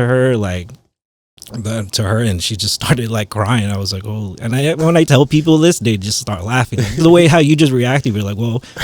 But it kind of put it into perspective for me. I was like, wow, like it's more about the music now. You know what I mean? It's just people really do like. And then when you don't have as much access to it. Yeah. And then it's funny because once we play that festival and we like kill it. Like, and then once we played Bedinga, it was like, I felt like a soccer stadium singing along to like those chants. So when we played Bedinga, they were like singing that shit, and I was like, "Whoa!" Well, how was the tour? What cities did you go to, and how long did you guys tour doing this? Oh man, we would go everywhere. I mean, we would do like a Europe tour for like a month and hit like all the like Germany, all the markets there, and then we go to Australia. Even with Japan and Philippines, I'd never been to the Philippines until that time. So I got to see family there, and so as much as I like sometimes talk shit about the like twerk days because how cringy it was, but it essentially got me to travel around the world. Got to see family I have never met before. Probably also like maybe the first time you're making a good amount of money. Good amount, yeah. Where exactly. like were you still designing or did no? You... Like so. I was like taking off a lot because like a lot of PTO days. So like I was going cross country every weekend, and to the point where like I ran out of days, and I had to come to a conclusion like I have to leave, and it was kind of like scary at the time too because Right. You know, you don't want to just throw everything away for like this music industry. You don't really know how stable this is. So, but I just said, this is what I love, even though it's not the music I loved, but it got me into where I need to be. So I was like, it got you to that next stage where you could have that independence and freedom, right? Yeah. Where you could be like, wow, like I am good at this. Yeah. And it's kind of like, this may not be who I am. Yeah. Or this may not be, necessarily the sound I want. Yeah. But like, people are paying for this. Right. So like I can invest some time into this and maybe work on this, right? Yeah. But it's like the best feeling in the world when you can live off of something you love doing. Right. You know? And that's the most important thing. The funny thing is, like, we talk about the eccentric now and we talk about twerk. We're having a conversation and they're so polar opposite.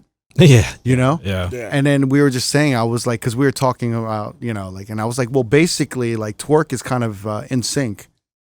and then eccentric it's Justin Timberlake going solo. You know what I mean? It's just kind of like, this was very pop, and then now we're hearing like this other side of eccentric but there was a transition period, right? A bit. So well, like even, from 2015 a little bit to, I don't know, maybe 2018 or 19. Like twerk started to fizzle out around that time. Right. But that was like kind of like the dark days for me, because like I was leaving, because when me and Ben ended, we didn't really end twerk. We just kind of like let it go, because towards the end we just started physically getting tired of it, and because it was like what, a good like 2-year run, like I would say a little more than, maybe like a good three solid years of it. And then maybe like the last 2 was just like hanging on by a thread, really. Right. Like doing maybe like casino gigs that we probably shouldn't have done, but we just was like. But I mean, the money is good. So the money, just like, fuck it, let's get it. Yeah. Right. It's So it just, it is what it is. You just do it. It's money. I mean, money. Chingy's still performing right there. Yeah. At the Holiday Inn, he's still doing it. Exactly. You can push it another year or 2. Yeah. You know what I'm saying? But, One call away. Yeah, he's like, Badinga. We can do Badinga this year again. Just keep doing it. Just keep running that Badinga. Let's go. Yeah. Yeah. So I fuck with it. Yeah. Yeah. I mean, and then towards that end we just kind of like fizzled out, and then I was just kind of I was curious stuck about that period, because that's a hard period to go. But that's, man, I love hearing from producers, DJs, musicians, or artists or athletes. You get to that high and you're just like, like we're killing it. And then all of a sudden this low comes.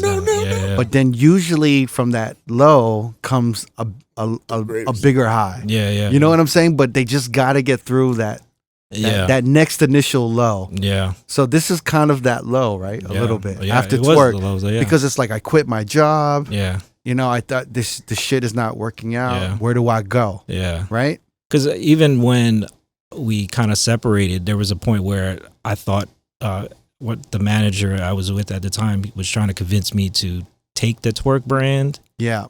And just like maybe do it like a Major Lazer thing where it's just me and like some dancers or whatnot. Or like Flashadamus kind of thing. Yeah, like just maybe just, or if later like on, I am twerk. Right. Yeah, something like that. Right. I am twerk. Because like if you notice, like towards the end of our run, we started adding Benzie and Eccentric, and then TWRK, because before it was just TWRK, and then we were trying to get away from the name, but we didn't want to physically change the name, so we would like try to do like acronym names and stuff, like really dumb stuff, just to get away from the name. But we were putting like Benzie and Eccentric. So yeah, because what made twerk strong, like isolating it to that type of music, also makes it weak too, because you have to do that one thing. Yeah, it essentially boxed us into the sound, for sure. When the idea was cool in the beginning, but we were just like, thinking we didn't think long term. So so I was getting convinced to like take over the brand. And I was like, I don't know if I'm like, that's not really me. And at this time, it's like, I hate the name. I don't like making this music. if anything, I don't really mess with the people in this electronic world because like I never fit in that world. Meaning like you aren't really like that kind of party time, like no EDM person that likes, Yeah, I'm like a homebody, right? So like for me to be around so many like drugs and like this lifestyle, like that was never me. Yeah, you don't like neon colors and not really tassels. He's really like you don't like furry boots, no, and you don't like chicks with wings. And and plur. Hold on. I just got tired of like people in the front row just staring at you like they got like zombie eyes, and they're just kind of like moving their jaw. Yeah, cocaine's a hell of a drug. I was like, I don't know if I'm. That was Alex. He was over there. Yeah, I think I saw you. I don't know, maybe. But it's I probably didn't remember. But it's a different world, and it's definitely a different world. Yeah. And so you were like, this isn't for me. I'm gonna try. So, I mean, I would be scared. I'd be kind of like, what do I do? Yeah. But inside, did you kind of know what you wanted? You're like, well, I was like, I know what to do. As like, I want to make music. Right. I was jumping the idea of like, all right, I don't want to tour anymore. Like, I just want to like just make music for artists and just work out of a studio. Mm-hmm. But I saw how hard that was, and especially like the connections or the lack of I was getting at that time. Right. Even though like I was working with pretty much big artists at that when we were doing twerk stuff. Like we were doing like songs with like OG Maco, Migos, Fetty Wap. Like there was big names, but nothing really transpired after that. Mm-hmm. So I'm thinking, all right, I don't have anybody. So maybe like I'll hit up like local artists and stuff like that. But it wasn't really satisfying to me at that time. Mm-hmm. So I was just continued to just kind of make stuff here and there, but I was really like inconsistent with it. Like I'll drop like a remix here and then you'll never hear from me like 3 months later and stuff. Because again, I was trying to figure out what to do, and I would take like random solo gigs here and there just to, stay afloat or whatnot. But essentially I was like, this is not what I want to do. Like, so are these solo gigs kind of twerk related? No, like there were ESENTRIK branded ones, but it was super open format. Like I would sneak in like my stuff in there, but I knew they weren't really there. It's not the ESENTRIK brand. It's not what they would expect from ESENTRIK now. Because because at the time they're just like, oh, this is ESENTRIK from twerk, right? And it's like, oh, okay, but he's gonna do a big room, so this like, yeah. So you're making a good money, but there's no identity. There's no right. I was just like a random guy up there. Even they wouldn't even like say I was from twerk. There's like, oh, there's just a guy up there. Right. Like I was buried, with everybody. So right, but the right booker can sell you. You're right, because of your history, right? And your Exactly, resume. Yeah, exactly. So I was doing that for a while, and I think when the pandemic hit, that was like I was already kind of like worried before the pandemic hit, and then when the pandemic hit, that was like, oh shit. Like, so, but you were going through this kind of I don't want to say loss, but you were trying to find your way for a few years. For like 3 years, I was trying to figure it out. You said it was the dark days. Yeah, and like I was in a bad relationship too, so that kind of added to a lot of things going on. But like, personally, I just didn't. I had to figure things out for me, like as far as like personal stuff. So I had to like step away from the music stuff for a while, and then just try to like inch my way back to certain things. I'll just like how I get over things is like I'll make something, Mm-hmm. That's how I always use my creativity to like get over whatever thoughts that I have and whatnot. Like it usually helps me. So I'll just go on the computer, start making something, and I'm like, oh, that's cool. But like when the pandemic hit, that's when it was like, all right, I definitely don't know what to do now. And I'm sure that's what everybody was feeling too. So I think what kind of like hit the light bulb for me was I started seeing people on Twitch, right? Mm-hmm. And I wanted to do the Twitch thing, but I'm never like the guy to be in front of a camera. Like I'm pretty like awkward sometimes, and I'm pretty like shy. So Like, thanks for the sub, lazy girl, and Yeah. stuff like that. but I like watch these people do it, and I Yeah. was like, oh, I don't know if I can do that. I'm exactly the same way. Yeah. I'm not a bubbly person. Yeah, And I can't Yeah. pretend to be a bubbly You're not? person. Yeah. You know, I'm the kind of like, oh, lazy girl. I appreciate Here the comes sub. the subscription I can't be like, train. hey, lazy girl, thanks so much for the sub. Yeah, You know? yeah, I can't do that. Yeah. Here comes the sub train. Yeah. Oh, we're in a train right now. Yeah. Jesus. Yeah. And then I even thought about like, oh, maybe I should like show how people like how I make beats and stuff like that. Yeah. But I think a little bit I was like, I don't really want, like I was trying to like gatekeep some certain things. I was like, I didn't really want to show people whatever. So I was trying to figure that out. But as I was like watching people's streams and all these DJs playing, they were playing a lot of my stuff. Mm. And during that time, I started losing confidence in myself of like, am I good enough? Or like, Right. if you know, you start like, you know, your worst enemy is yourself, right? So like, I was trying to like battle within myself, saying like, oh, am I good enough? Like, does anybody even care? Especially after this twerk stuff. So then when I saw like people playing my like the older stuff, and even like the twerk stuff, I was like, oh, the people like still mess. And then I would like say something in the chat, right? Like I'll be in a random like somebody I don't even know, and there's like 10 people in there, and I pop in and they're like freaking out, right? Because they're like, oh my god, Eccentrik's in here, and I'm like, am I that important? Like it's crazy, like just to even see that. But like it kind of like opened up like a lane for me where I just started. I was like, oh, maybe I should just keep going, you know, like just start making stuff. So. And then at this time I started getting back into like SoundCloud because there was an era where like it really died, like nobody was on it anymore. Horrible. It was Well, horrible. Yeah, after the rapper part. It's just, Yeah, it got really bad. So It's great now though. Yeah. yeah, so I think once I got back on it, there was like a lot of these the younger generation started making like these crazy cool like R&B edits and stuff like Mashups. that. Yeah. Mashup. Yeah. I Where? think this was the era when that young kid blew up. Morpheus. Amorphous. Yeah. Amorphous. And Yeah. then it was kind of like, oh shit, like these kids are making these mashups Yeah. again. Yeah. You know, and you know, obviously DJ Sage had Yeah, one a Sage had couple one. years later. But yeah, I mean, there was like Yeah. this new kind of era of blends, and Yeah. it's funny because it's, you know, I've had like DJ Riz on, I've had Oh, yeah. Enough, I've had all these DJs on, Yeah. and you know, DJ Soul, and it's like even from the 80s to the 90s, Yeah. blends really set a DJ apart from everyone. Oh yeah. Yeah. You know, so it's like, and even now to the 2020s, Yeah. it's come back full circle where like blends are setting the DJs apart. Yeah. I just think it's like so interesting how the simple idea of putting two things together Yeah. and can like Yeah. reintroduce a song to people, and then it's just like, you know, it can Yeah. really just catapult a career.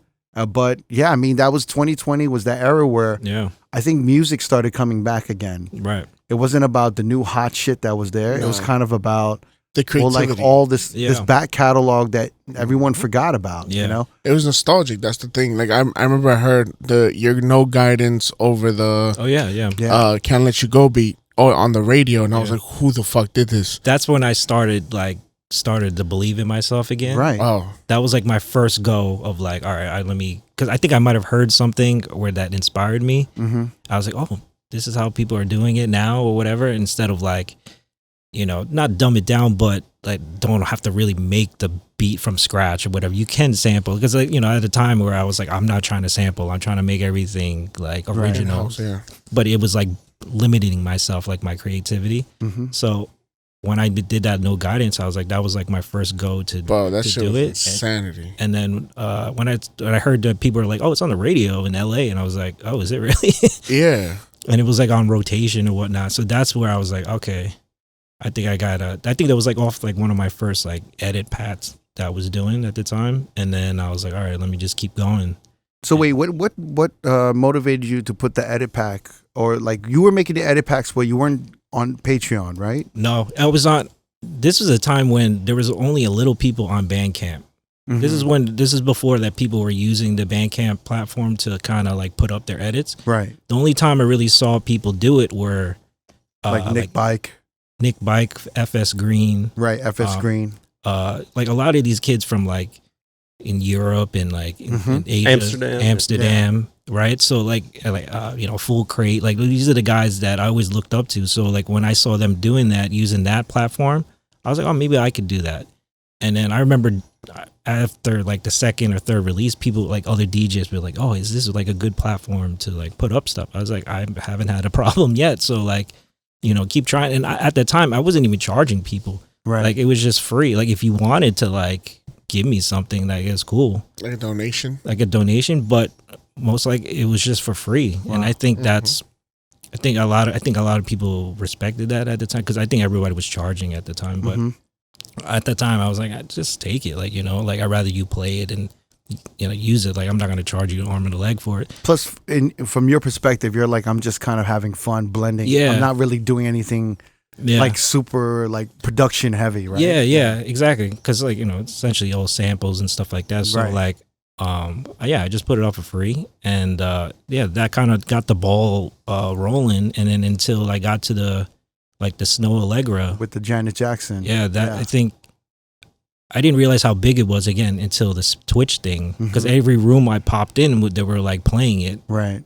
And even instead of then, I was like, oh, it's cool they playing it, but I didn't realize it became like the anthem of like the pandemic era of like, as far as like DJs or something. Well, you know like, what it became? It became like an instant, like it became like radio for you. Yeah. Where like if you release a song and you heard your song on the radio, you're like, holy shit, I must be doing something right. They're playing my shit on the radio. Yeah.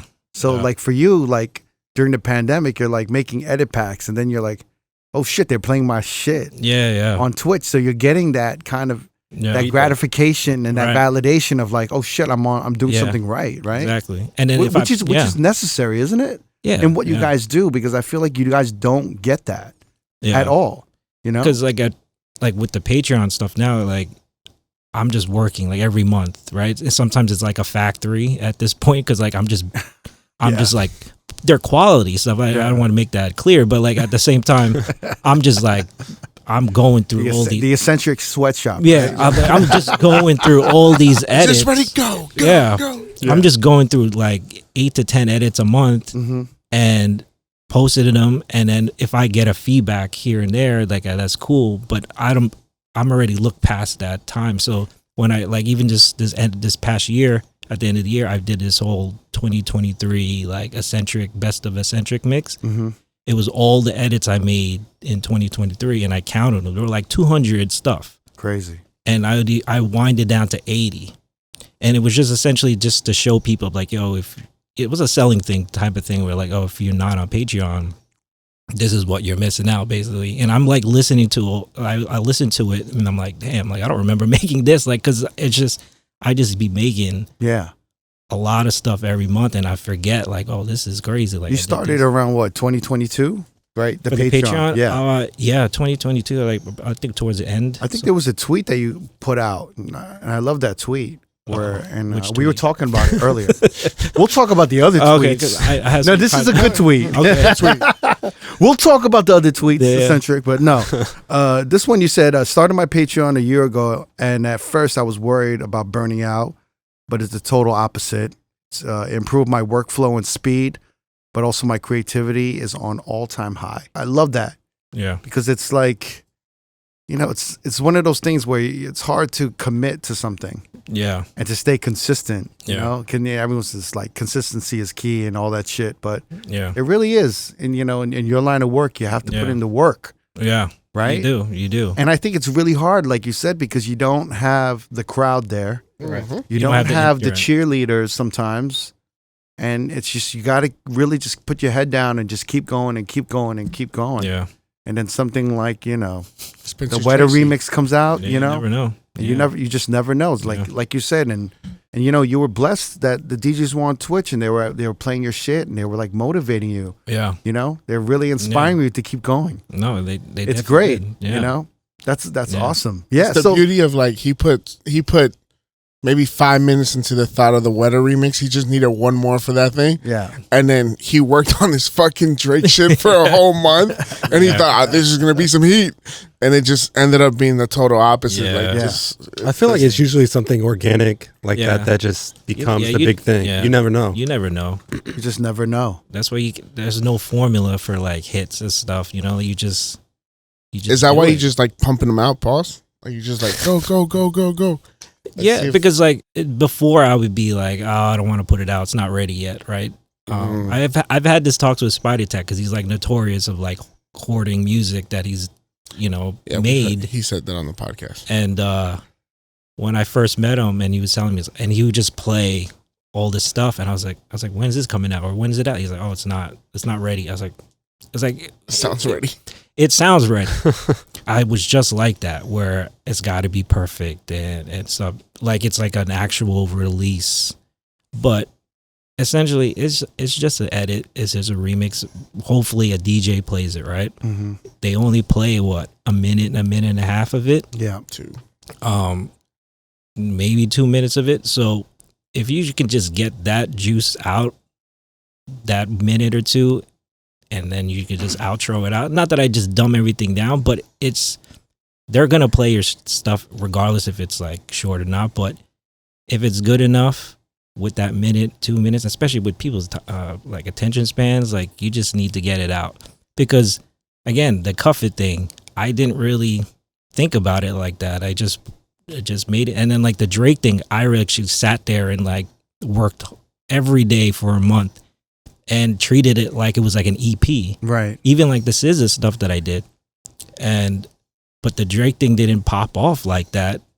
But the Cuff It thing that I made in like 10 minutes was the one that got noticed. Yeah, like I just finished Rick Rubin's latest book, The Creative Act. Yeah. And he talks about that where, someone could be working on a project, spend 2 minutes, 30 seconds on it. Yeah. And, you can work on another project for a month and they can have the same amount of value. You know what I mean? Yeah, exactly. So that's why when I make stuff, just make it as good as you think it is, to the point where you think, it depends on what you make it for. Like you're making it for other people, then it's a different story, or make it for yourself. But if it's just for like the DJs and stuff, like just get your idea out. It doesn't even have to be like the best mix or master or whatnot. If it's playable, I learned that from the EDM world too, because we're at EDM world, they would just turn that shit up. Like if you saw the waveform, it would be a block. Oh, right? limiter on. They didn't care, and it was like super loud.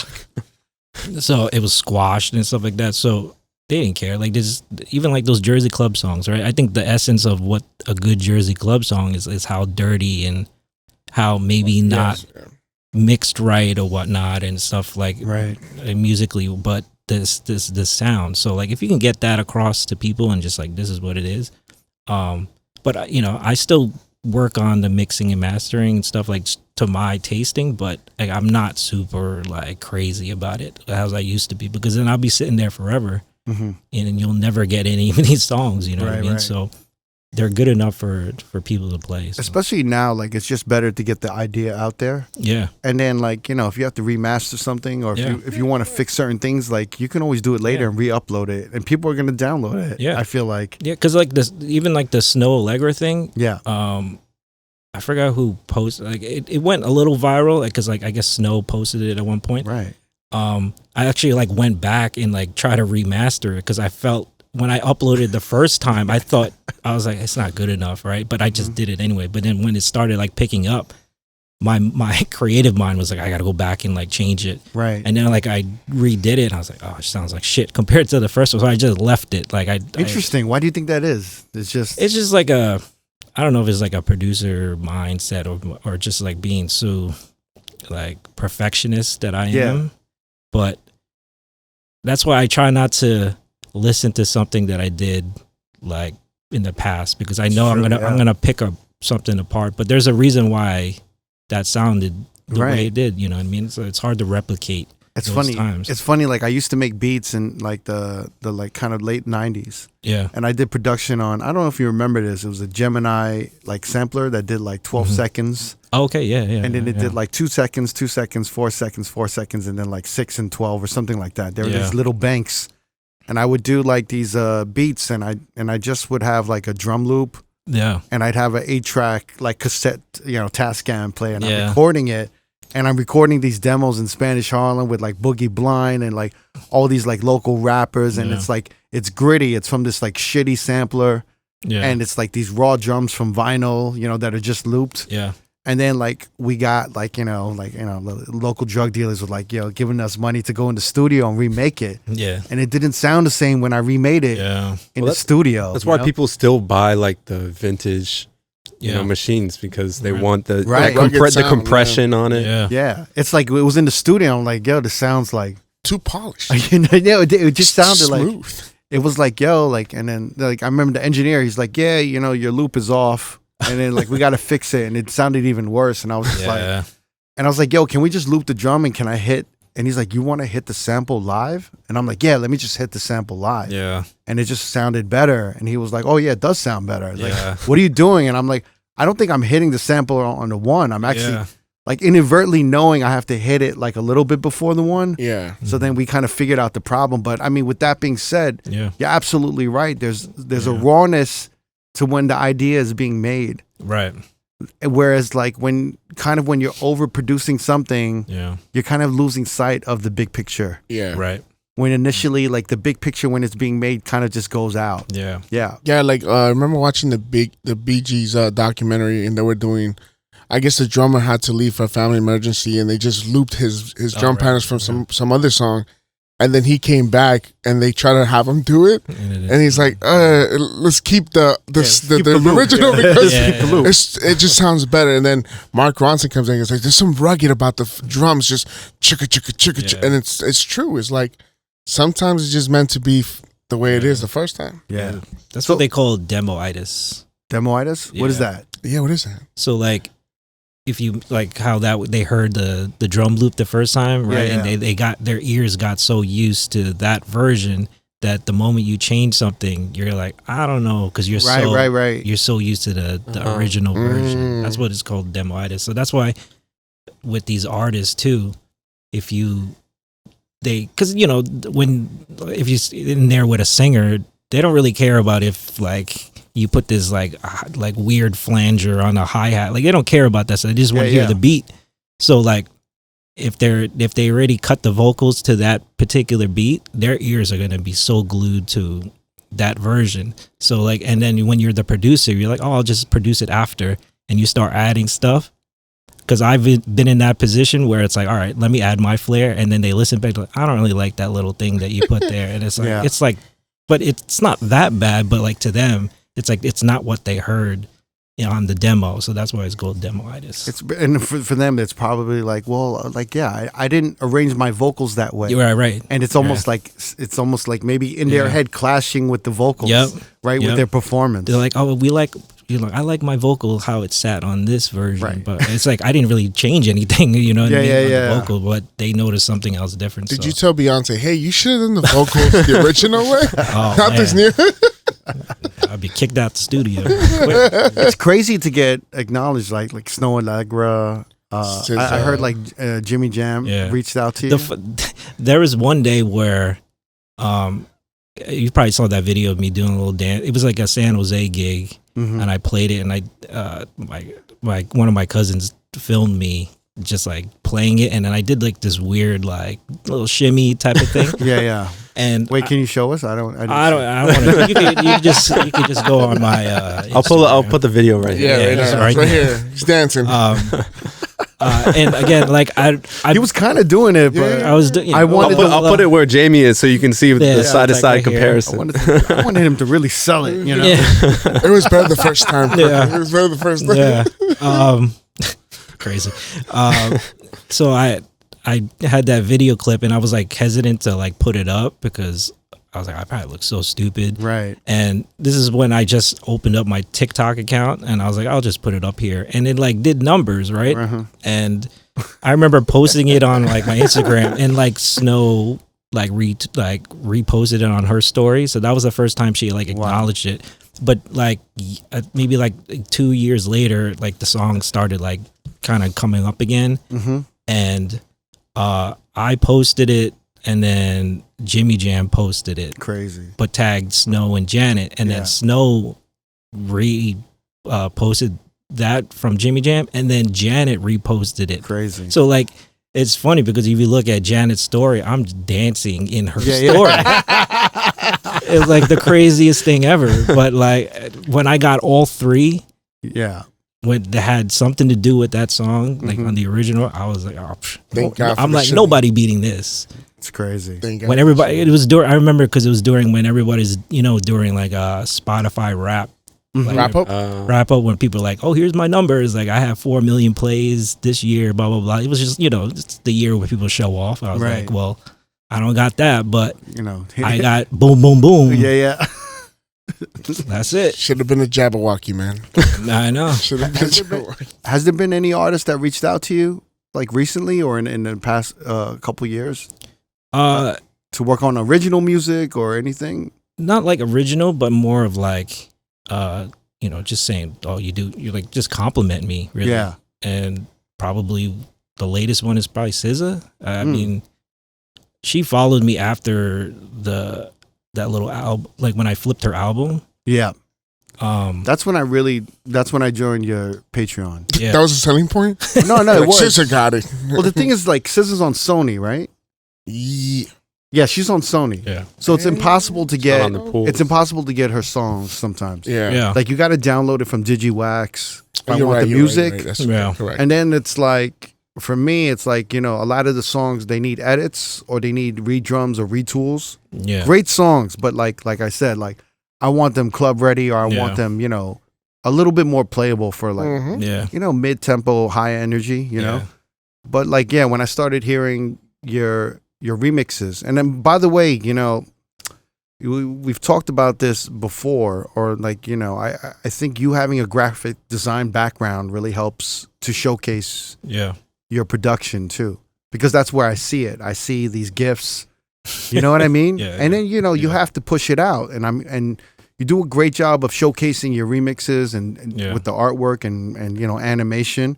Yeah. And then you're packaging it smart, like intelligently, like look, SZA's new album, here's all the songs I did for SZA. I'm like, and I got sold. I was digging the commercial. This guy's good. Ever since then I subscribed, Cool. And I download, and a lot of things I play a lot of your shit, Thank you. Like even the Patreon stuff, I don't really say like, oh, sign up for, like, I don't really advertise it like that. No. It's more of a like, if you know type of thing. Yeah. If you can find out about it, like this is where it's at. So, because it's always weird to kind of sell somebody that, especially another subscription base, and DJ's like, I got to sign up to another DJ pool, because I had one other person hit me up.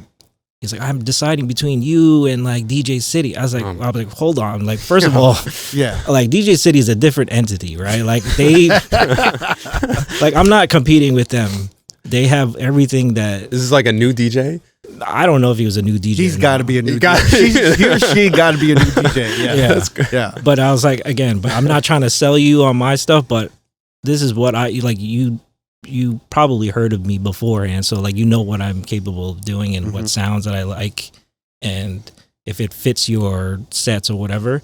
But again, it's like, don't put me against like these big record pools, because it's not the same. So like if you want like a little flavor in your sets, or you got to do like an R&B gig or whatever, and if I'm a go-to, like this is all it. You know what I mean? It's all there. So SZA like followed you and yeah. It might have been even before those edits. I think it was when I did I Hate You remix. With the total samples. So then she followed me after that, and then when I did the flips, she just we started like talking like on the DM. Crazy. And I was like, it was weird because you got to catch her at the right time. So like if I tag her. I don't tag her a lot because sometimes I don't want to be like that annoying person. But when I do, I most likely might get an answer back. And then we'll like go back and forth for like 2 minutes. And then if I try to answer quick because I don't know how much time she got. Right. And then I'll answer, or like I'll ask her something, and then she might like disappear. But during that time, she's like, oh, these are great. Like, I don't know if she actually listened to all of them, but like she heard like those clips that I would put up on like reels and stuff. And then she'd be like how fast can you make a Kill Bill remix? I was like, I'm pretty quick. And we talked about it, but nothing really like transpired because again, I had to catch her at the right time. So Yeah, I mean, some of your like edits for the scissor, like Blind was a crazy. that's a big one, I yeah. love that one. yeah, The snooze. I love everything that you did. Like everything that you did for that, I thought was great. yeah. I even like the Too Late. I play that all the time. Oh, cool. That little twerk remix. That with a little bit of bounce. Yeah, it has a little bounce. Has a little yeah. bounce in it. Yeah. Yeah, I just think, yeah, like that was really the time when I was just really, really appreciating everything you were doing. Oh, thank you. You know? Piggybacking off of his question, has any label, because you have such a presence on TikTok, do labels hit you up to do remixes for like the new singles coming out or something like that, just to be more playable, more palatable? They fucking should. I mean, I don't get, you know? Not. I mean, back in the day they used to, but even no, not even now, really. Would they offer you a bag, or what was like the offering? Just like, yo, can you do this? Or I just think they're not in tune. Yeah. You know, I think they're, you know, I did get an offer. I can't say because it's not done yet, but I'll tell you off camera. But there is a big one that if it works, it's gonna be good. It all makes sense. nice. Yeah. And it started after the Wetter remix came out? Or- Yeah. Okay. I think it was because they heard that Yeah. and saw what I was, and then I guess they kind of deep dive of what I was doing. Mm-hmm. So I want to go back to the Cuff It Wetter. The way you're playing with making a up-tempo song a slow jam. yeah, Where did that concept in your head start coming up? Because no one was really doing that. You know, I mean, I'm sure there were like people making mashups like that. yeah, I heard one recently that was amazing. I've been hearing them more and more, but obviously, I feel like, you know, the Cuff It Wetter remix like started probably more of that trend, you know, to create like a lot of like these up-tempo slow jam versions. right. Yeah, but like, what made you a little bit more comfortable to do that? Because I would have never, if I was an editor or a producer, I would have never thought to make Cuff It a slow jam. Yeah. You know? I think the first, like if you remix something, you would think, oh yeah, you got to make something faster or if it's already fast, keep it that tempo. Yeah. But I'm always thinking the opposite. But the reason why I even like thought about slowing it down like that is because when I started really kind of crafting my sets as far as like my performance element. Right. You spoke about it briefly, but I want to kind of deep dive into what you're talking about. Yeah. Like when you're putting together these sets. Right. What do you mean? Like what is on like these sets? I want me trying to avoid these open format stuff. Like even though like some of the songs I make could work in open format or I can play in open formats scenarios and stuff, but at this time in my life, I don't want to do those anymore. Right. So especially coming from the artist aspect of like the twerk days and stuff like that. Right. Seeing that people are like paying hard ticket stuff to watch us play and stuff, I got that tease of like, oh wow, this is what this performance DJ element of is. So then when I'm a big Kaytranada fan, so like essentially all his stuff was like remixes on SoundCloud. That's how he kind of like become who he is today. So then when you go see Kaytranada, you already know what the vibe is. A lot of like house grooves, a lot of like flips and stuff, but at the end of the day it's a vibe. And I like how you said before, is like I kind of help bring that vibe. So it has to be on brand. It has to be on brand. Showcase has to be on brand from whatever, if it's 60, 90 minutes. Yeah. From 0 minute to 90 or 60 minutes, it's got to stay on brand. Like if I go see Austin Mills, I'm going to see Austin Mills for like, exactly. time period. So whether there's music out there like that's on brand for you, either way, you got to make it, right? Yeah, exactly. So that's already in your head. You're like, this is on brand for me. I want to do like slow jam. Yeah. I want more of this kind of slow jam. Yeah. Because I think the first time I saw, I think I might have been like following like, I don't know, some Selection, somebody from Selection or something. Yeah. They were playing like something like a little bit slower in their sets and people were going crazy. And I'm like, this is weird. Because again, like I had the same mentality you did. It's like normally you don't hear these type of songs in a club environment, maybe at the end of the night to wrap it up. But like in the prime time, like you don't really hear it like that. So I might have saw something like that and I was like, oh, maybe that works. Like if I do it. So I just, took that decided to just like flip these up tempo songs and maybe like it's a different version. Interesting. And then you know what's funny? It all goes back to him flipping the vinyl and seeing One More Chance hip hop version. That's right. Yeah. And him being like, "Oh, this up tempo. Let's flip it into the slow." That's beautiful. It's opposite thinking. That's really, I'm always thinking like the other side, the left side. Yeah. Because I don't really see it as like a competition with people, but I know like someone's gonna already make like another up tempo version of this Beyonce thing, right? Yeah. And it might. And how does mine stand out? Whatever. I was all right. Let me just make like a slow version. The interesting thing about it is that from a DJ's perspective, with the R&B parties, like before the pandemic, R&B parties were kind of popping off. Yeah. But then there was this like resurgence of slow jams. So you saw like Keisha Cole Love in the past 6 to 8 years like really take over, and then like Tevin Campbell. Yeah. And then there were these moments where you're playing these like huge slow jams and they're taking over, and you're seeing it's like this is a karaoke night almost. Right. It's like, and it's like, and for you to kind of continue that, like, I think I saw a video from Pangea Sound. Right. And then, I think it was Joaquin. He played like this Anita Baker remix, and it was completely slow. It was the slow jam, right?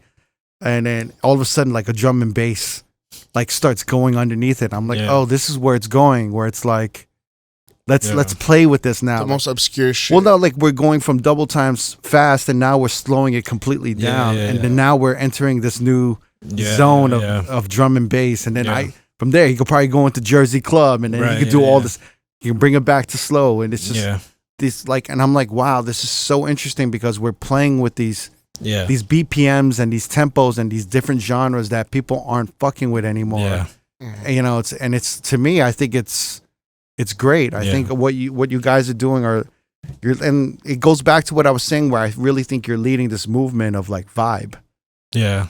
And then like as you were making these remixes, you're already creating your sets and your showcases to be vibes. Yeah. Right? Because like how I build my sets are, I want it to be majority of all my stuff. So I'll take the ones that I know I'm gonna play, throw it in the folder, and then I'll just start to fill them out wherever it needs to like fit in. Yeah. And then I'll play the set.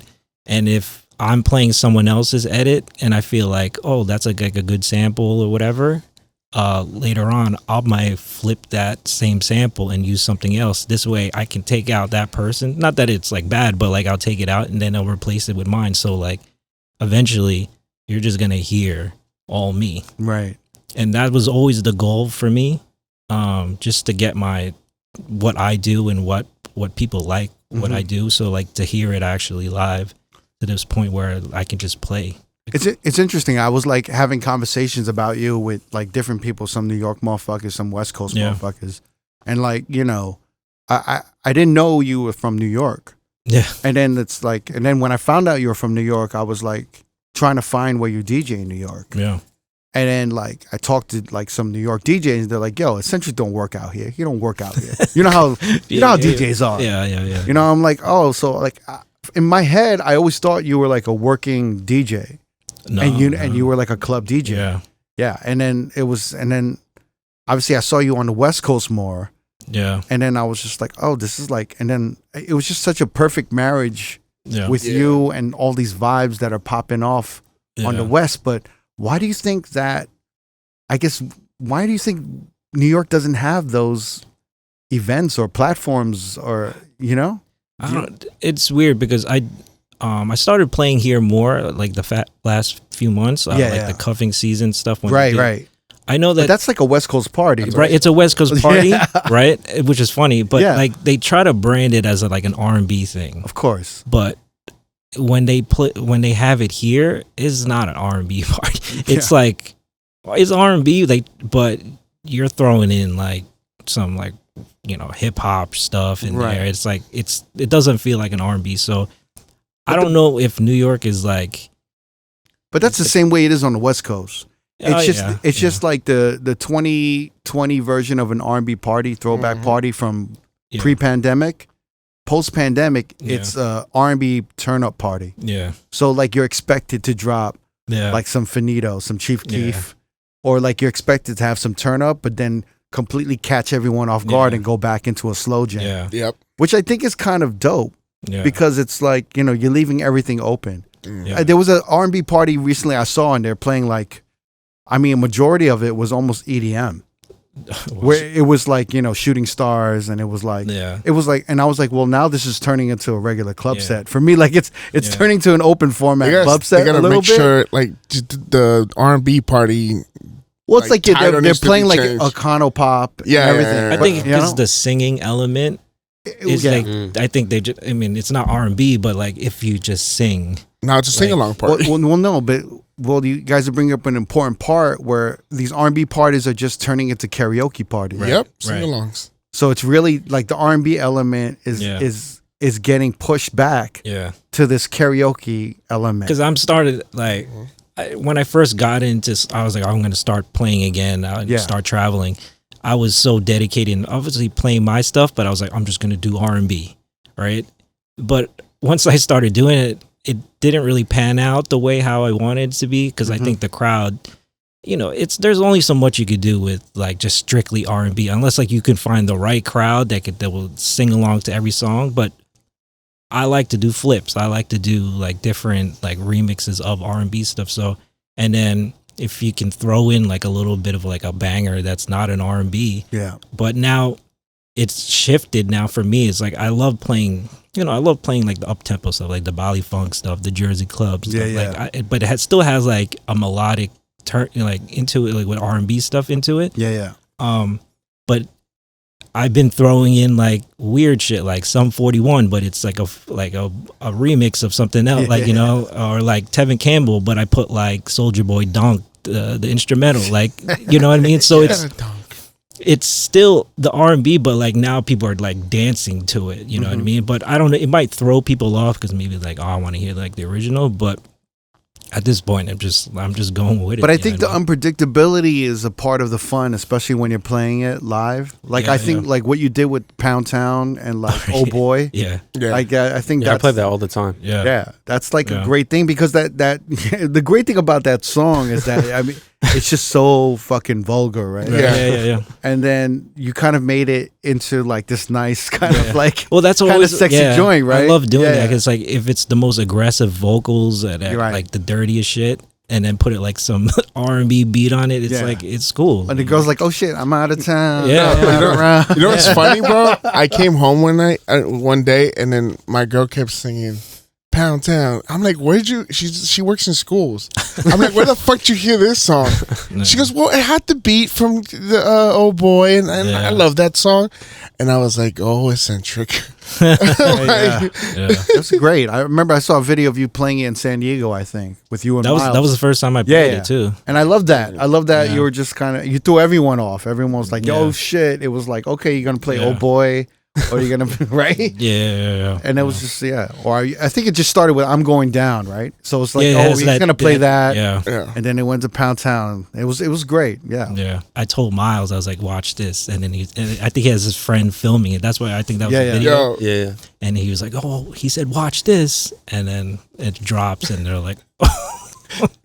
Is it kind of like a great feeling too to come to the West Coast and do these parties and like you said you grew up around a lot of white people and now you're kind of surrounded by more Filipinos and like people of does that feel a little more comfortable and knowing that I mean Filipinos ride for Filipinos so much you know what I mean it's like it's really a beautiful thing and how they ride for each other so I'm just like having that feeling and seeing all your fans and everyone love you and what Miles is doing and Jules, it's like this whole Filipino community. And then everything's going through. Like that's got to be a great feeling as well, right? I mean, it's way different than the EDM world. Right. So well, you didn't feel like I didn't. Like, no, you didn't feel comfortable in there. No. But yeah, I mean, it's nice to see fellow Filipino people. It's just culture. Just just the culture, like minorities, just like having a good time. You know what I mean? Not just.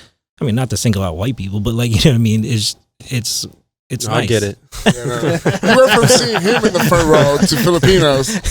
That's amazing. Bro. Oh yeah. So I mean, it's cool. You know, it's just to get that back. You know, that support. So You're gonna be moving to the West Coast soon. I see it. yeah. Yeah. It's nice I weather. think it's time. It's inevitable. Nice weather. Yeah. It's whenever you pull the trigger. I Yeah. think. Yeah. So That'll be great, man. A lot more happy people. I'm gonna fly in early for your gig in San Diego yeah. for Valentine's Day, Ooh. and I want to, I've never seen him spin, so I want to, Wait, I think you were supposed to come to that one Cuffin, right? I think Get Live was telling me.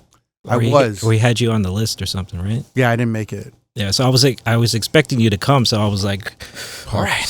I was like, he might be back there, so I'm like, okay. I know I didn't make Lurking. it. It would have been a great night. Was Get Live was spinning too, right? Was he? Yeah. That guy's man. amazing, bro. He's He's a amazing. fucking Yeah. beast. I Real dope. would have, man. I mean, yeah, I would have got a chance to catch his set and yours. Yeah. But I'm definitely going to see you in San Diego. Hopefully, this episode maybe we'll release it so it leads up to yeah. your San Diego Yeah. thing. This week, guys. Yeah. Go to San Diego. Yeah. Plug it right Jules now. is gonna be like, oh yeah. He's like, all right, bring them in. I'm gonna clip this YouTube and just play this section right The here. number one Filipino wedding DJ. Yeah. Wedding DJ of DJ Jules. Southern California. Southern California. Shout I to love Jules, man. Shouts to Yeah, he's a everybody good that's, guy. and shouts to everybody, the West Coast, for embracing you, bro, and just letting Yeah, you man. really Yeah. bring it in. I mean, I remember, Power 106 pushing your record hard, and it Yeah. was amazing to hear. Yeah, Thank man. you, man. Before we leave, I want to address that. There's a bunch of DJs or there's a community. They have another name for you. Do you know what that name is? Hashtag. No. You have no idea. No. They call you egocentric. Ooh. You ever heard that? Who called me that? You making that up? Nah, man. They say it because you have this strong persona online on Twitter. Do I? Yeah. You just well, honest. you went in on motherfuckers. That you go in on motherfuckers sometimes. You're very you're very. I mean, they know you're not egotistical. Yeah. But they're calling you egocentric because it's like when you talk, you're talking very confidently. Yeah. Like this is Like I don't talk much, but when I do, It matters. It matters. I'd be like, So I spicy. can see- But like you said, it's almost like that when you said that online persona that Yeah. it's like this cool person. Like now there's just like this other person that's Yeah. like, yo, don't fuck with me. I'm not the one. It's I'm when not the the New York one. comes out. That's Yeah. it. Long Yeah, Island. that's that New Yeah, York shit. I'm a nice guy. Don't fuck with me. No, but I'm bringing up egocentric just because of that one tweet that you were going in on Boiler Room DJs. Oh, remember yeah, that? But not getting yeah. tagged or something Yeah. like that? Yeah, I'm gonna read the tweet real quick.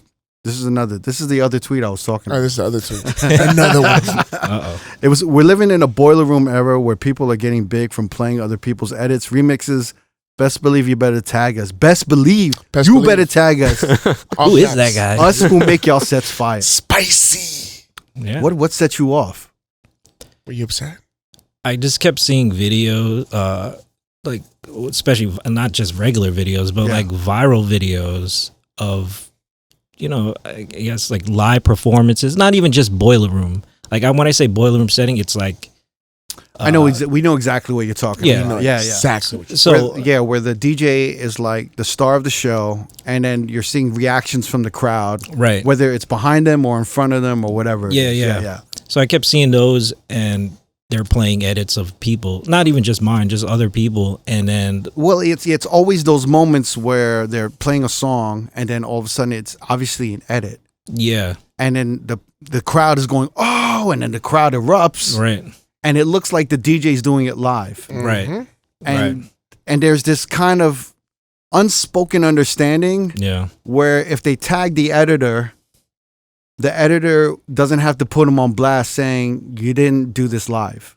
right, But if they don't tag the editor, like then the whole kind of, the illusion falls. I feel like those DJs want a little bit of the illusion that yeah, They did it. they No, did it. They do, You know what I'm saying? Like, yeah.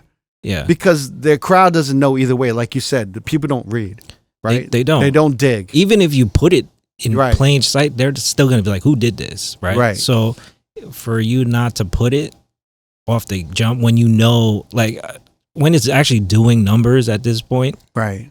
you could at least just say, "Oh, it might benefit that other person." You know what I mean? So like, why take up all that stuff? So that the reason why behind that tweet was I just kept seeing it, And it like, was your shit, or was other people's it was just shit? other people's stuff. Even, I mean, I've saw mine before where it's like those videos where you're sitting in the living room and they're just like bobbing to the song, right? And it's like these YouTube videos that are like 2 hours long, and I think it's more of just background music for people to listen to, but I don't know if they're actually like mixing songs, but it's like these people in these settings, they're just playing, and they'll snip out that one edit. And there was one time where I heard one of mine and I didn't even know until somebody else tagged me, and I look and there's like crazy numbers on it, and it didn't even like mention me until I comment something, and I'll be like, whoa, or, just like put an emoji, and then they realize, oh shit, he comments. So then they put my name right after. It's like, it doesn't have to get to that point. But that's the reason why that kind of set off. But I would say 95% of people were agreeing with me on Twitter. Yeah, I think so. But like that was 6%, whatever the small percentage were, didn't understand the context of it, because I think it started to spread to people that didn't know who I was. Right. Well, that's the thing with the internet and Twitter is that it's gonna leak over to a whole demographic of DJs and people that don't know what the fuck this is even referencing. Yeah. And they start bringing in their own personal world to what the fuck you said. That has nothing to do and with then they're it. like, you sound entitled, blah, blah, blah. I was like, I wasn't even, first of all, it's not that serious. And second, it's like, you're missing the whole point of That's where this. Egocentric comes from. Egocentric. And then I apologize for like, I remember, I think you pointed out to like, I snapped on one of the girls and stuff like that. That was unnecessary, but I was just trying to get my message across. It's like, and it wasn't the first time something happened, you know what I mean? Yeah, and I'm like, this stuff happened to me. Right. Like, you're traumatized. Yeah.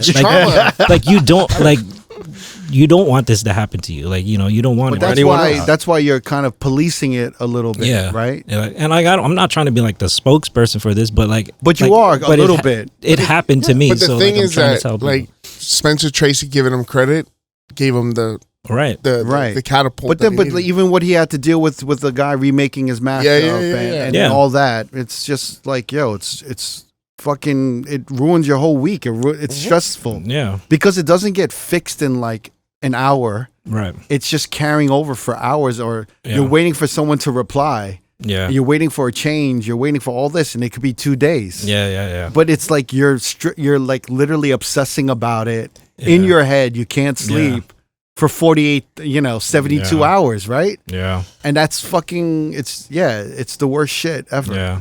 So all of that angst and anxiety is getting thrown to other people. Yeah. But I mean, now it's like an inside joke with all the other DJs, like DJ friends. They're like, oh, you got to tag Eccentric now. But I was like, really? You better recognize. He's going to go off. I was like, oh, you make sure you tag him because he's going to get mad. The boogeyman.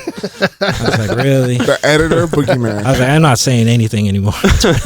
Nah, but I think it's part of. I think it's a part of the thing where there's always going to be people that talk shit, and there's always going to be people who love you, and there's always going to be people who love you who talk shit too, just because like they want to break your balls. Yeah. But I feel like there's definitely a larger percentage of motherfuckers who love and support you. Yeah. 1,000%. It's evident. Even when they're calling you egocentric, it's just teasing you a little bit, because they're jealous too. They're like, oh, this motherfucker got a Beyonce edit, now he's telling motherfuckers off. He's shitting on Boiler Room DJs. I think it's a good thing. I thought it was funny though. That was hilarious. Yeah, because they're like, I was like, yo, who you having on? I was like, Eccentric. They're like, oh, you mean egocentric? And I was like, oh, get it. Wow. And I was like, well, I got to tell him about that one. Yeah. Wow. Keep it real. Nah, but I completely. I think it's all in good fun. So don't take it like that. I don't want you getting on Twitter like, who the fuck is calling me egocentric? I might go on right now. We're gonna start seeing edits by egocentric, and they're like, "Fuck you!" No, is this on site when I fucking find you?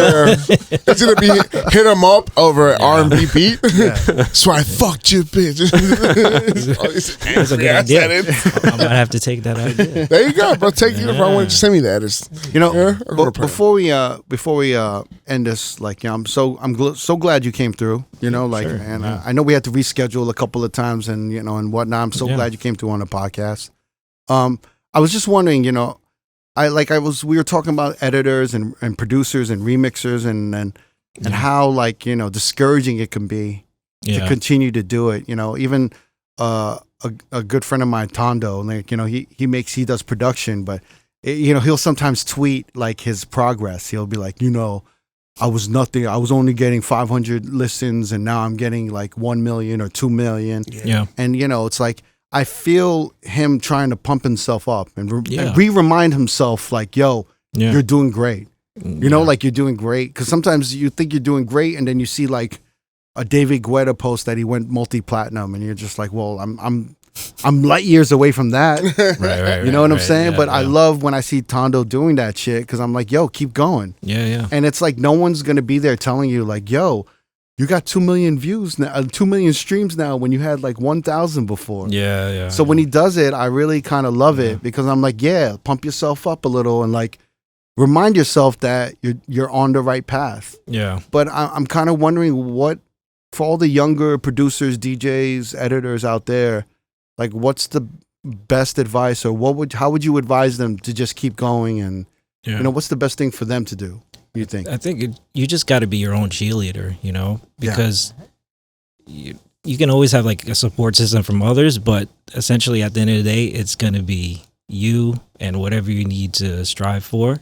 So you have to celebrate those wins, like you're saying with your friend. Like, for me, I had to like take a look at myself in the mirror and say, you know, this is the reason why I'm here is not by accident at this point. Yeah. Like, I've done a lot of stuff, accomplished stuff that maybe more than the average person does. So I have to really celebrate those wins, and instead of saying, well, I should have been like this guy, but I'm trying to compare myself. So whatever the wins that you do get, even maybe the smallest ones, you have to just celebrate those. And then you got to pump yourself up just the way how that was, because again, you're going to get lost.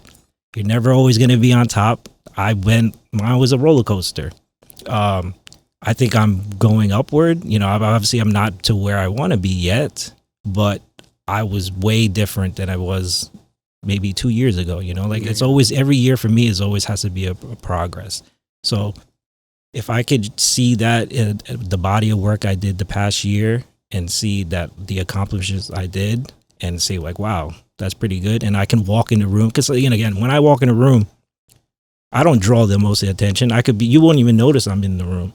But sometimes, you know, I'll walk in a room and I'll be like a little shy. That if there's too many people around, I'll get like a little like anxiety. But in my mind, I'm thinking, well, I bet nobody got this Beyonce record, right?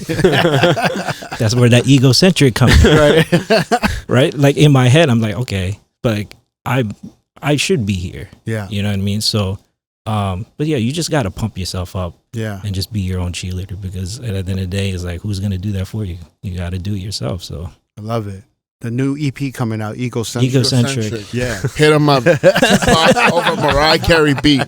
First single out. yeah. Yo, I mean, you know, please keep us in the loop, man, you know, on what's going on. And, we're so happy to have you here. And Thank you. I appreciate it. And we're actually very excited to see what more you're going to do and what more you're going to bring to the table. And I'll see you in San Diego. Yes, sir. Yes, sir. Yes, DJ ESENTRIK, thank you, sir. Thank you.